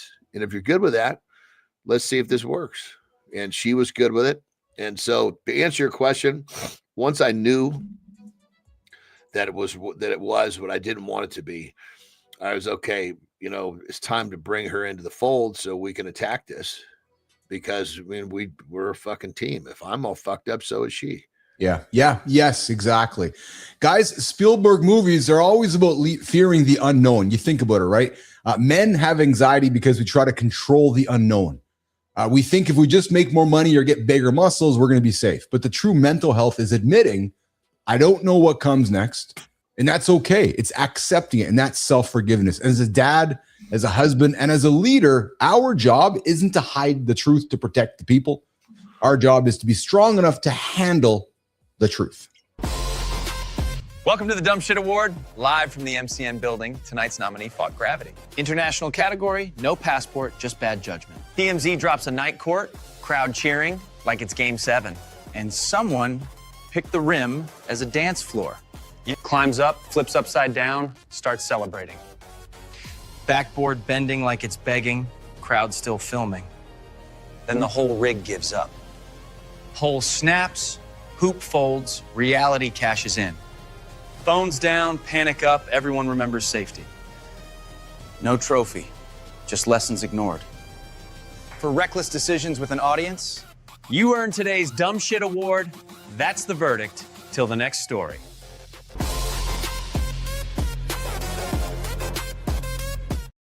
Johnny, did you see when they went back and showed the pole? Yes. Look how fucking unpainted and jacked up that pole is. You should be smart enough not to fucking climb that thing.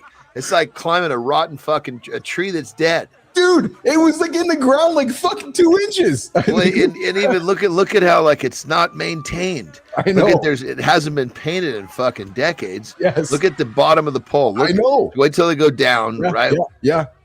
Look at that thing. That's who the fuck? It's like climbing a fucking tree that's been dead for 50 years. So I'm always mindful that when I put dumb shit on the show here, that the person survived, so that we're not showing people dying doing dumb shit things. She survived, but you know, and I got to look at my friends from the Philippines who are on our team.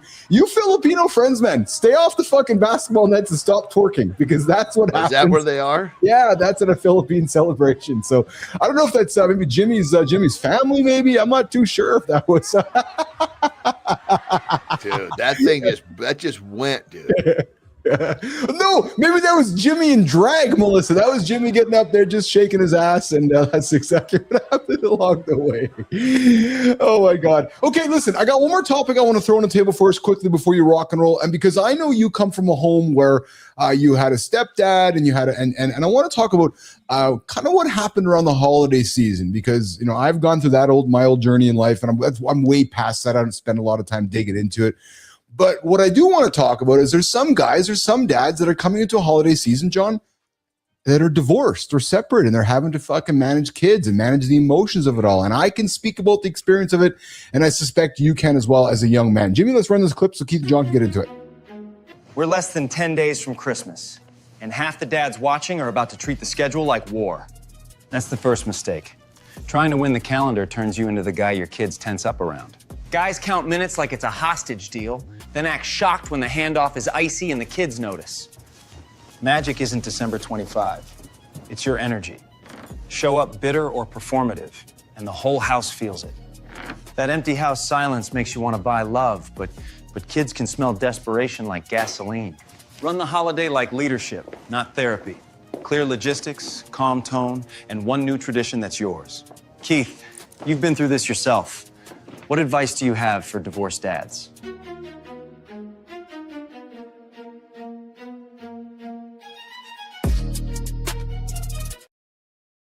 Before we get into that, we got a question. We got a call from Petra here. He says that fall that we saw there with that lady falling off the basketball, that fall looks worse than when Hulk Hogan suplexed Big Boss Man from the top of the steel cage. I remember that, actually.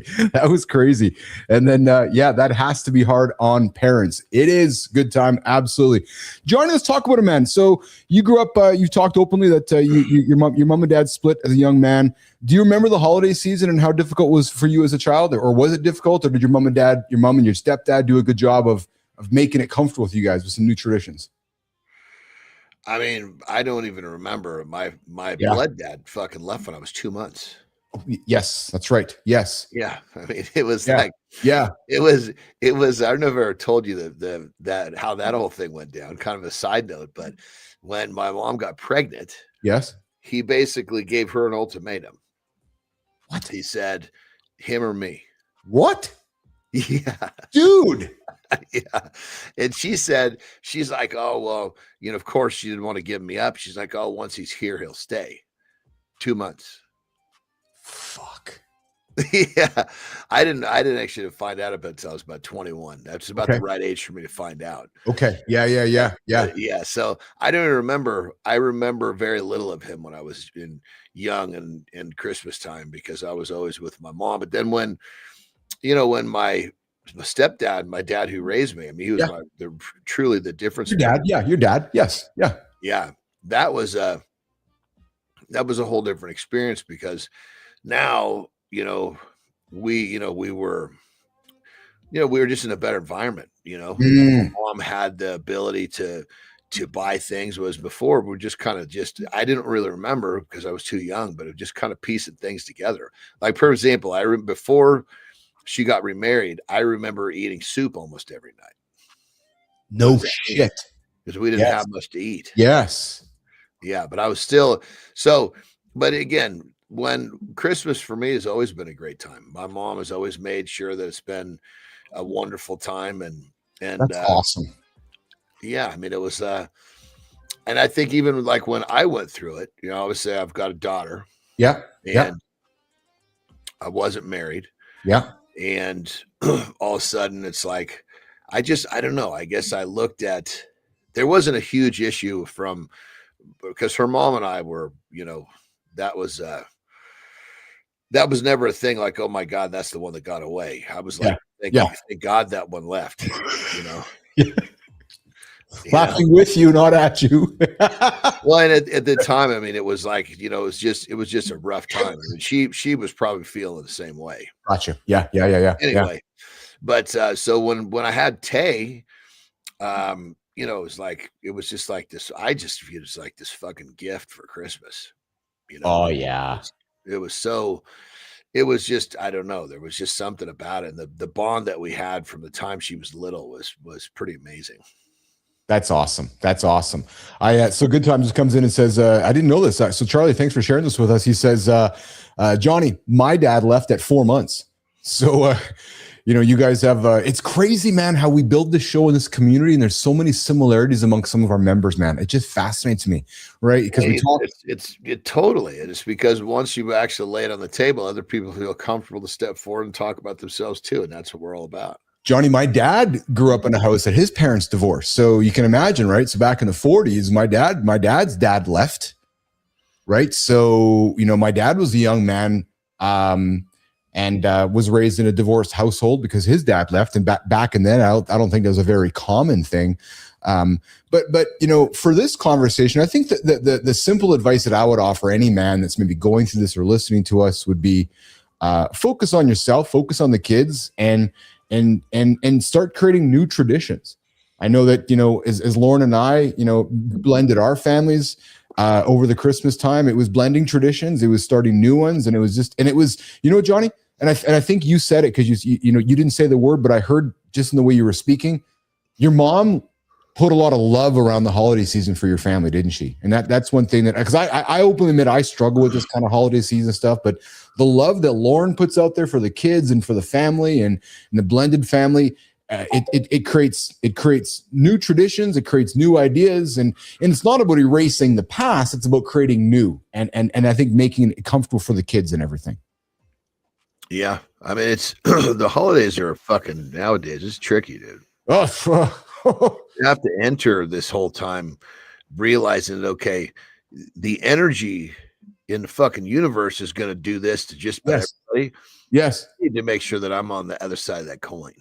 Well, and it's crazy because the holidays also, John, to families that have gone through this, maybe there's friends that were there yesterday but aren't there anymore. There's family members that are questioning you about decisions you've made, and to your point, it just becomes kind of this cluster, right? So I know that, again, I'll use my own experience. We focused on, giving the kids normalcy, good traditions, just love, man, spending time and just putting love on the table and not getting caught up in the bullshit that you can get caught up in. Because anybody who's gone through that situation, you could get caught up in, okay, these are my minutes, those are your minutes, how much time here, what the kids, man, just try to find a way to put all that bullshit aside and move forward, frankly. Yeah. Right. 100%. So, all right, before you go, we got Good Time here popping and saying, that's why I called my stepdad my father. He raised me. I love that. And Good Time, it's the same thing that I told Johnny relates to his dad. His stepdad, who's his blood dad, right? So, all right, so, Jimmy, before we get Johnny out of here, there's a did you know, and I know John's going to relate to this one because I do too, and I'm always trying to find stuff to encourage our audience to be inspired. I have no desire to work to retirement. Johnny's not working to chase retirement. One of the world's richest men, Andersen, has everything, retired. And he's like, fuck that. He came back to work. Jimmy, throw it on the stage. Did you know even billionaires learn the hard way that walking away is not the same as being fulfilled? Correct. Money buys options. It does not buy purpose. One billionaire tech founder stepped away in his 40s and later called it the worst decision he made. That sentence alone should make you pause. He imagined quiet days, casual learning, and freedom, then admitted he started spiraling and felt less sharp. A brain without resistance decays. Within months, he returned to demanding, meaningful work and said the spiral stopped. Because challenge is not stress. Challenge is alignment. He later said having a technical, creative outlet was deeply rewarding, and leaving it was a mistake. Purpose is not optional. The reality is this: it is not the money, it is the mission. That's your today's Did You Know? Back to Keith and John. So, John, this is Sergey Brin, the guy who started Google. He tried to retire in 2019. And he says this a couple weeks ago, he said the worst decision he ever made in his entire life. He thought that he was his idea of retirement was quiet days in cafes, studying physics, but instead he started spiraling and felt himself not being sharp. So what did he do? He went back to Google and is now running the business again as one of the founders there, moving the needle. He's in his 40s. He doesn't have to work, but he's like, I have no purpose. And he says having a technical creative outlet is very rewarding, and that staying retired would have been the biggest mistake of his life. There you go, Andersen. Well, I mean, the whole Evidence, eh? Evidence. It's just the whole idea Yeah. of retirement is okay. People plan for their retirement. What you're saying is, I'm planning to do something for fucking 40 years I really don't want to do. So we were both raised with Freedom 55. Remember that marketing campaign for the longest time? Freedom. Do you remember that Freedom 55? Like save up to. Do you remember? It must have came. It was here in Canada. Freedom 55. Work, save, and then when you're 55, you're free forever. What the fuck is that? Well, I mean, just the idea that you're going to plan, to do something for 40 years, and then you have to make another plan to escape it. Yeah. What the fuck? I mean, how does that serve a fucking happy life? I don't. Listen, I could somewhat relate to this because when I sold ICUC and I ran the company for the 10 years, yes, I was still running the company, but I had an incredible team leading it. Lauren would laugh. I was a professional fitness person. I was kind of a semi-retired person. I could see why he's like, no, I want to go contribute. Right. So why not? Well, I mean, I guess that's kind of my whole thing is that I don't, going back to that series of texts that we had about that investment, it's like, I don't do anything that I don't really enjoy or like to think about for money. Well, what's funny, actually, since our conversation, true story, actually, since our conversation, I was like, I kind of like his comment around the energy of it. I've let Maurice deal with it. Maurice is dealing with it on our behalf. He's talking about it. He's learning about it because I'm like, no, my energy is over here right now because my energy is loving this. So I'm not going to put my energy over here. I appreciated you reframing that for me because it was helpful for me. It protects your vibration. Yes, that's exactly it. I mean, you think about shit that you really don't enjoy. It's lowering your shit. I've made that mistake a number of times where I'm thinking I'm going to go because I don't like to say no. So I'm like, oh yes, I want to be interested, but like, wait, what am I doing, man? Like, fuck, that's not interesting to me. So it was a good reminder, right? It's like, oh yeah, right. Not my vibe. Right. So, hey, what do you got going on today, pal? Getting you out of here. So today, what do I got? I've got, I mean, in the back of my mind, I'm just gathering data about my situation. Good. Really fucking lucky this all unfolded in this period right before Christmas because this is where things start to slow down business wise. Yes. So it's really nice. So today's actually a day where I don't have a lot of things I want to do. Yes. But not a lot that I'm like, I only have one actual appointment of like, I need to be on a call at a certain time. Hey, here's an idea for you. If there's any way that I can help with this, and what I mean is like research wise, I'm a nerd. So if there's ways that I can do some research for you with deep research with some of the tools that I use for our show and just for what we do for a living, I might have some skill sets that can help you. So I throw that out there. Just tell me what I got to find. And I would love to do what I can to help you with the knowledge you need. So just send me a text and say, can we find some stuff on this and this? And I'll get to work. Seriously, brother. Okay. Yeah. I mean, at this point in the journey, it's data collection because that's what I mean. Yeah. So once all the data is collected, then it'll say, okay, this is what needs to happen. Yes. And then at that point, there can be a whole discovery. Okay. What is this? Yes. That's where obviously you could be a I'm happy to. I'm more than happy to. And it's fun. You know what the cool thing is? We can even do it here at the show with you. I can just kind of talk about it and make it part of our conversation because I'm happy to. Because here's the thing. We both know this is happening to other people as well. You just have the awareness to understand it and recognize that you want to figure it out. Well, it's just the fact like today, I woke up and I was like, fuck, kind of hit me like, oh, fuck. Funny enough, one of the places where it fucking zings me is taking a piss. Oh, really? Well, because when you wake up and you got a half wood. Yeah. Right? Yes. I got to basically put my hand on the wall and pitch myself forward. I know. So that I can hit the toilet. Or you got to stand way back here to fucking get it. I'm not that. The lights are off, dude. I'll never hit the fucking water. Right. And so it's like the way that that's the thing right there. Like when I get up off this chair, I've solved that problem. I won't get it. But taking a piss God damn it. Last night it hit me twice. I mean, one of them I let a little shriek like a little girl. It was like, oh shit. But anyway, what I'm getting at is that, you know, just today, the fact that I've already discovered how to not trigger it gives me a lot of optimism about the rest of this journey, which is really cool. That's awesome. You know, you just made a comment that we both know. There's not many females that would know the situation of a man that wakes up with a partial or semi or fully wood that has to go for a piss in the middle of the night, because you're trying to stand there and figure out how you can bend it to get in. A full one. You're not taking a piss in a toilet. I know. But I'm just saying, like, the women that, like, Lauren would have no fucking clue. She's like, what are you talking about? Believe me, you have no clue, man. You got to start interpreting physics and the arch of the piss out of the. It's just like you got to turn the lights on. Yeah, that's the first thing. I know. Oh my God. All right, pal. Listen, you get out of here today. I really enjoyed the conversation with you today. So I'll be honest. I'll be very selfish.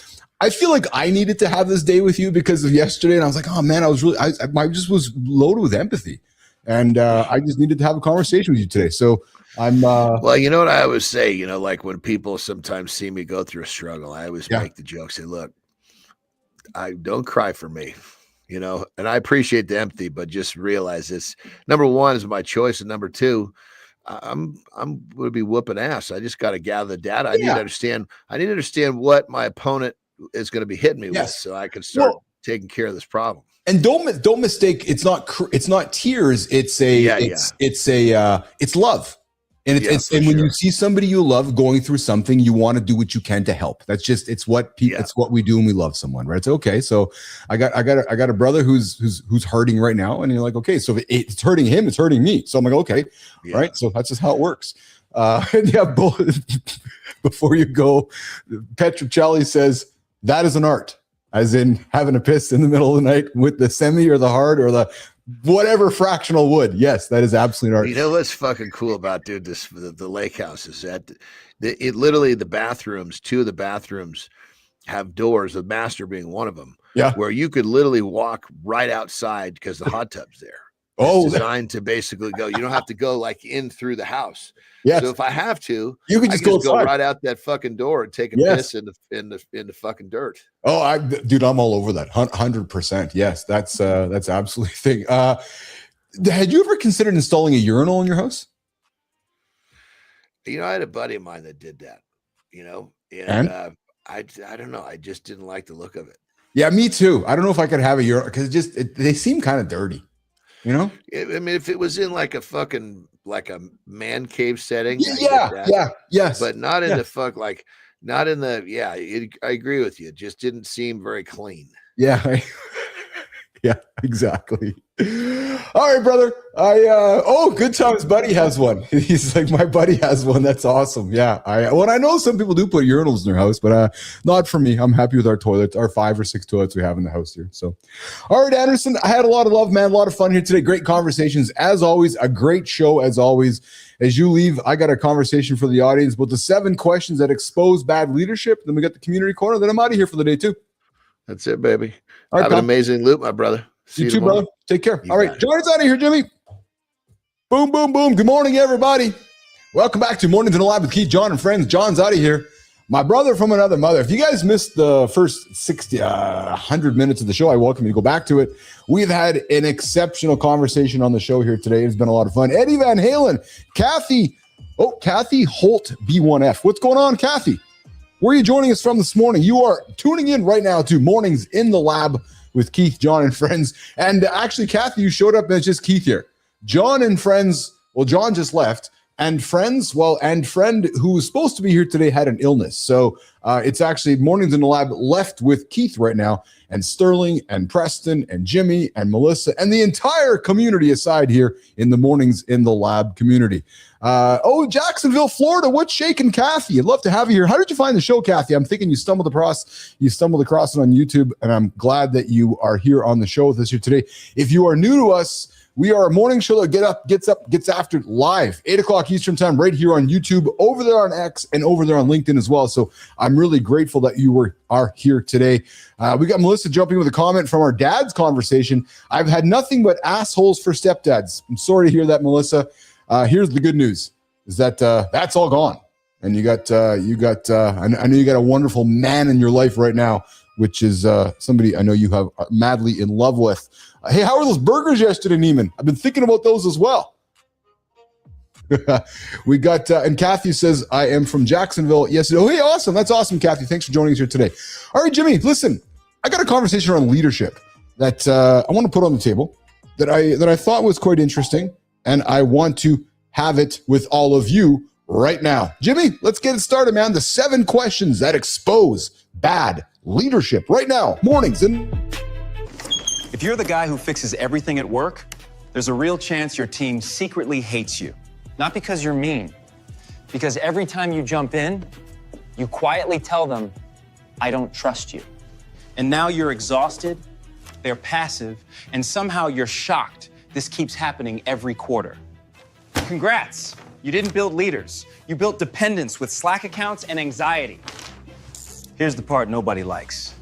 Some problems stick around because solving them keeps your ego fed. If you're uncomfortable sitting with uncertainty, thinking it's your job to fix everything, you need to hear what Keith has to say next.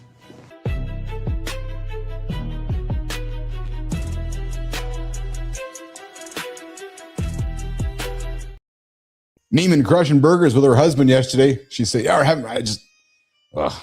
Lauren, I could have some burgers, man. Something about homemade cheeseburgers. Oh my goodness. All right, guys, we're talking leadership. Let me start with something uncomfortable. Yep. Ready? Ears up. Boom, boom. Most leaders don't have a problem-solving skill issue. No. You got a thinking problem. True. From my experience, most leaders rush to fix things not because they're decisive, but because they're uncomfortable sitting in uncertainty. You guys see that video a couple days ago of the man with orange hair wandering around the Oval Office, uncertain, not knowing what to do next? That was funny because that was an example of a leader being very uncomfortable standing in uncertainty. And if you don't know what I'm talking about, I would invite you to go back on X or Threads and find the video. It is hilarious. Good time. If you don't know what I'm talking about, you got to go find it, man. He's just wandering around, just looking around, very much uncertain. And if what I'm going to say next, if it stings, good. Because that's the point of what we're talking about here today. Because before you solve the problem in front of you, I got 7 questions every real leader should ask. And I will tell you that as I've gone through my journey as a leader, these are questions that I have been asking myself through my journey. Because most people, I was one of them, nation. Damn right I was one of them. I skipped many of these because asking them, well, they threatened my ego. And hey, nobody likes their ego threatened. True story. First question, guys. To all my leaders out there listening, is this actually the problem? Or just the symptom? Because leaders love to fix what's loud. But the real issue is usually it's quiet. It's usually buried. It's usually inconvenient. So as you're listening to this today and you're getting after your day, either at work or at home or somewhere, and you're being posed with a challenge, ask yourself this. Is it really what's in front of you? Or is the challenge actually quiet, buried, inconvenient, that you don't want to get after, but you need to? Because if you keep solving the same issue every quarter, congratulations, you actually haven't solved anything. You're babysitting symptoms. And Neiman, last couple of days, you and I can relate to this and read in between the lines in this. Because we never kept solving the same problem. Truthfully, I kept trying to fix it and not recognizing that I was actually babysitting the symptoms. Yep, true story. Second, who actually owns this problem? Who owns it? Because the fastest way to destroy a team is to keep rescuing them. If it's Jimmy's problem, blame it on Jimmy. Don't rescue Jimmy. Because every time you solve something that isn't yours, you teach people 2 things. 1, don't worry about it. Just don't think. You don't need to solve it. 2, the leader will handle it. It's like being a parent. No, it's okay, Carter. Don't worry about it. I'll take care of it for you. How the fuck is Carter going to learn? That is not parenting. That's not leadership. That's dependency. Is that what you want your people to be? Dependent on you? Your kids to be dependent on you? Third, what happens? What happens if I do absolutely nothing right now? This, to me, is the game-changing question. Because sometimes as a leader, the best decision is actually not to make one right now. Maybe it's to ask yourself, if I do absolutely nothing right now, what happens? Because this, in my experience, is where weak leaders panic. Not everything urgent is important. And nation, I'll tell you this right now, as a 53-year-old leader, this has taken me a lot of time to figure out. I know in my 30s, I wasn't this kind of leader. I may have been the guy who was panicking. I got to do something. But what I realized is that not everything urgent is actually the same thing as important. And not everything important needs you, Mr. Leader, Mrs. Leader, involved. Back to our kids. Maybe our kids need to solve the problem, not you. Maybe it's not as important as you think it is. Because sometimes the most powerful move, ears up, guys. Sometimes the most powerful move might be restraint. There's that R word. We talk about responding. We talk about reacting. Well, maybe the third one to this is restraining. Because sometimes leadership looks like letting the room sit in silence a little bit longer. But Petro, people don't like silence. I can't, I'm not comfortable sitting in silence. I got to do something. No, it's time to sit in silence. Observe, take it in. Are you solving the problem or are you diagnosing the symptoms? Number 4, you guys, what assumptions am I making as a leader? Is it about the intent? Is it about their intelligence? Is it about their motivation? Because when you're in the situation as a leader, sometimes assumptions feel like facts when you're emotional. I know John Petrocelli can relate to that as a social scientist. He would say many times, I'm going to suggest humans feel like facts when we are emotional. We get all caught up and step out of the situation. Is it fact or is emotion? Oh, right. It's just a fact. It's just emotion. And most bad decisions are just unexamined stories we told ourselves and believed. What's that? Should I say that again? Most bad decisions are unexamined. They're unexamined stories that we've told ourselves. And over time, we believe them. So, that assumption you have today, ask yourself, is it about their intelligence? Is it about their motivation?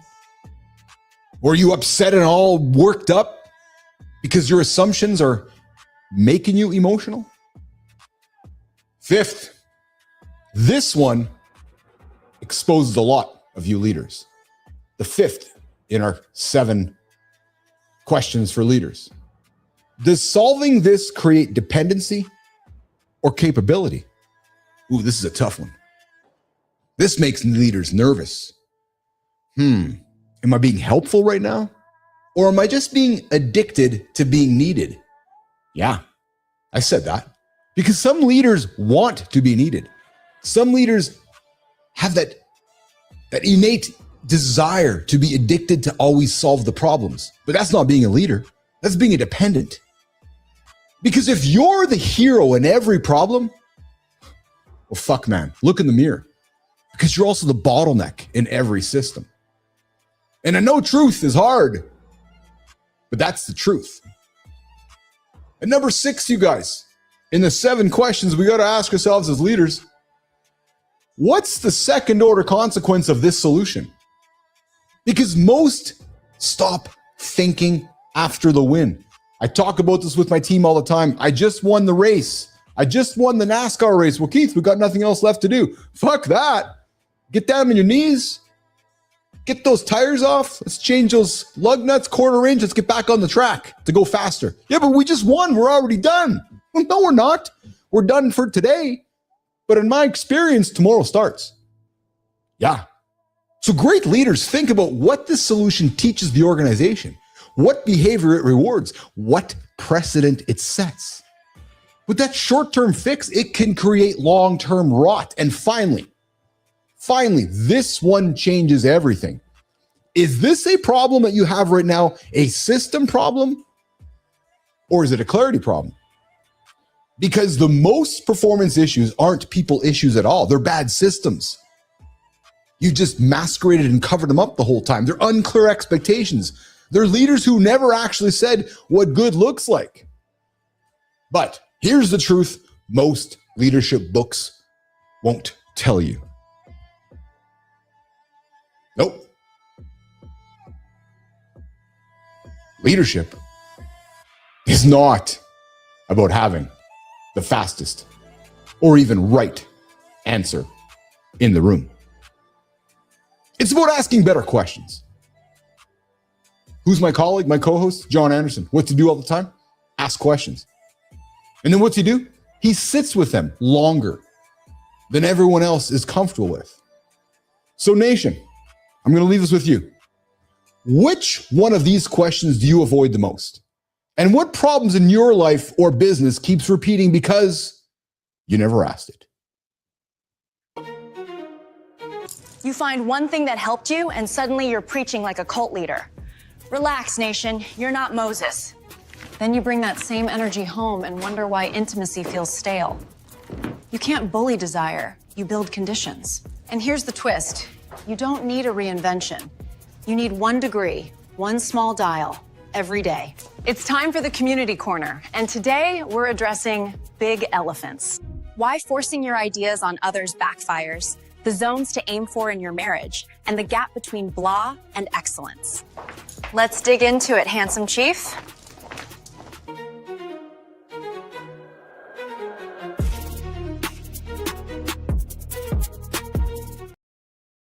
All right. Before we get into it, John Petruccelli joining us. These are great leadership questions that ought to be asked weekly, as a lot of these leadership sinks are continually seductive. Yes. Mike Sullivan coming in saying, good to ask, how is this hurdle speed bump helpful to our team? Very, very true. All right, guys, let's get into it. The Community Corner starts right now. Over on YouTube, Just Another Runner says passionate people fall into a trap. They find something transformative and treat it as the single right way that everyone should follow. What feels good personally gets mistaken for objective truth. Running, diet, politics, religion, parenting, over-identify with one practice and you can start judging others through that lens. That subtle ego inflation, the pressure on others to validate your identity, the is-ought fallacy. Because running feels good. Well, others ought to too. Confirmation bias follows. The middle way, honor what serves you without selling it as the single path to meaning. So here's the question. What works for your soul, your mind, your body may not be the right vehicle for someone else's growth.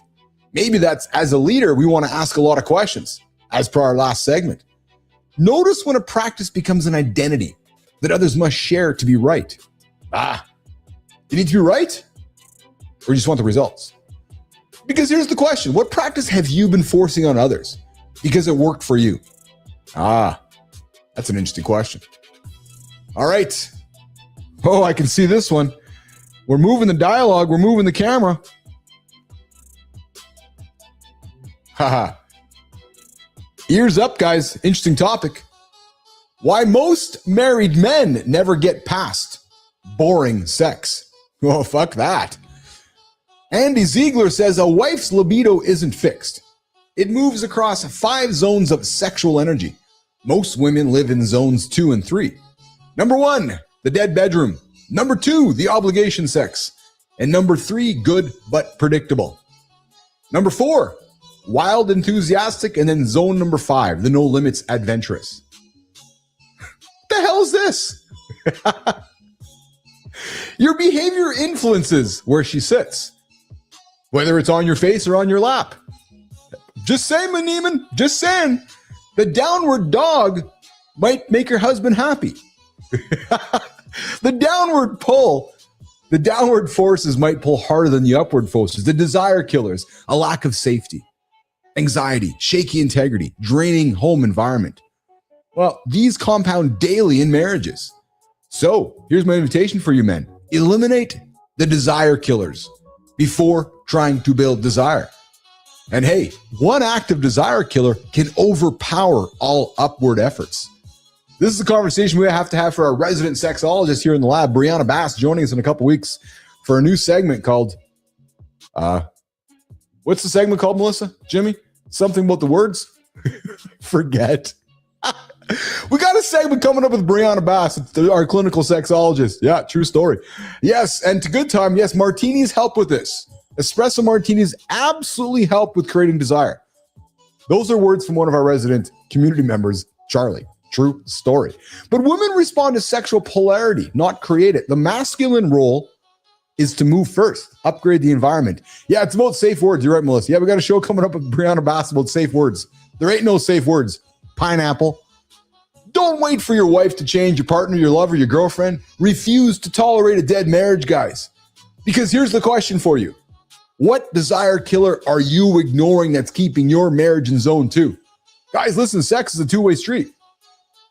True story. You know, if you're into soul life expectancy work, that's fine. But, you know, if you're ignoring that desire killer, that's also on you too, man. Not just her. You too, guys. All right, LinkedIn, the 1 degree difference between good and world changing. Really? Well, let's go see what Dallin Harmon has to say this morning on LinkedIn, because Dallin says that he traveled 3,000 miles to meet Mitch Whitting in person to learn a principle that transforms lives. No safe words with Brianna Bass. Thanks, Jimmy. I appreciate that. Or Melissa, whoever put that up there. Yeah, no safe words with Brianna Bass coming up in a few weeks. A brand new 30-minute segment, 9 o'clock Eastern time. Myself, Johnny, and Brianna. We're talking porn. We're talking piercings. We're talking everything that nobody else is talking about right here live in a couple weeks on Mornings in the Lab with Keith, John, and Friends, and Brianna Bass. But Dallin Harmon traveled 3,000 miles. But the difference between good, great, extraordinary, and world-changing is often just a few degrees of extra effort. Water at 211 degrees is hot. At 212, it becomes steam that powers cities. That one extra degree of effort or growth, it could change everything. So work with people who practice what they preach, who embody transformation in their lives, families, and businesses. Because guys, as we get after it today, you are closer than you think. Those small, consistent shifts move you from boiling water to steam. So here's my question for you. And here's my question for you, Maya, before we get out of here for today. What's the 1 degree you need to turn up to go from good to world changing? If you felt called out or offended, good. You probably have work to do. Get curious instead of preachy, eliminate those desire killers, and choose excellence by moving your life dial 1 degree. Tag us in your next post if you want your story featured on The Big Show. Cheers, fellas.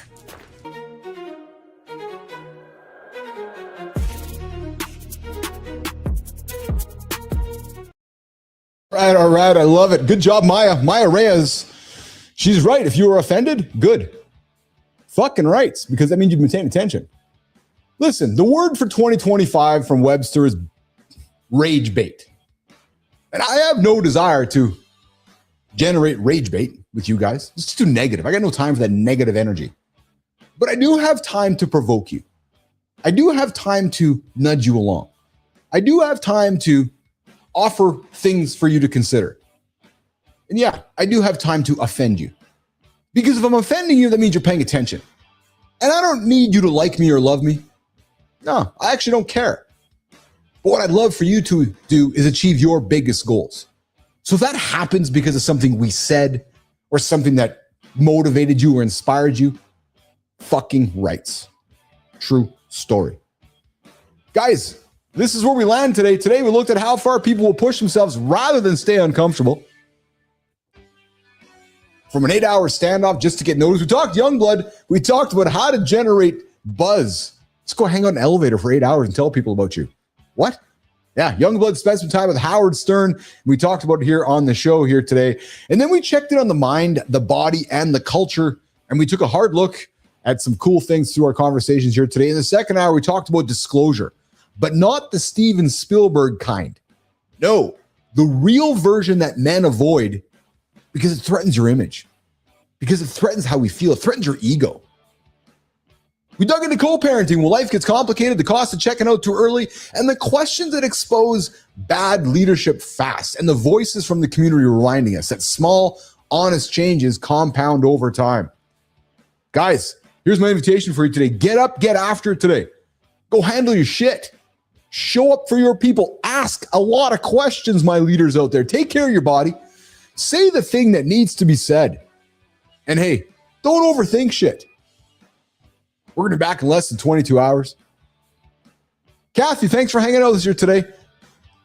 John Petricelli, appreciate you too, brother. I always appreciate you. We got good time out there as well. And Mike Sullivan, offend sometimes to create interest.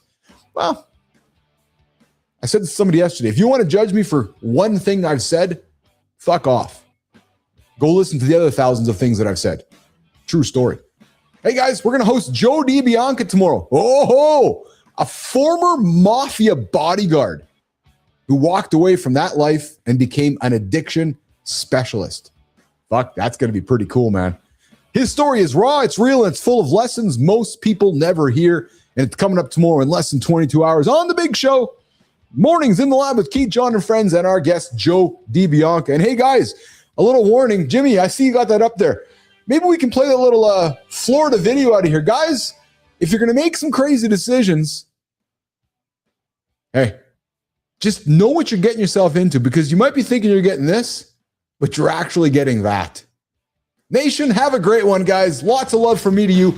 I appreciate all the time you spend with us every single day. Have a good one. Jimmy, Melissa, to the entire team, Mornings in the Lab, lots of love. Have a good one, guys. We'll see you in less than 22 hours.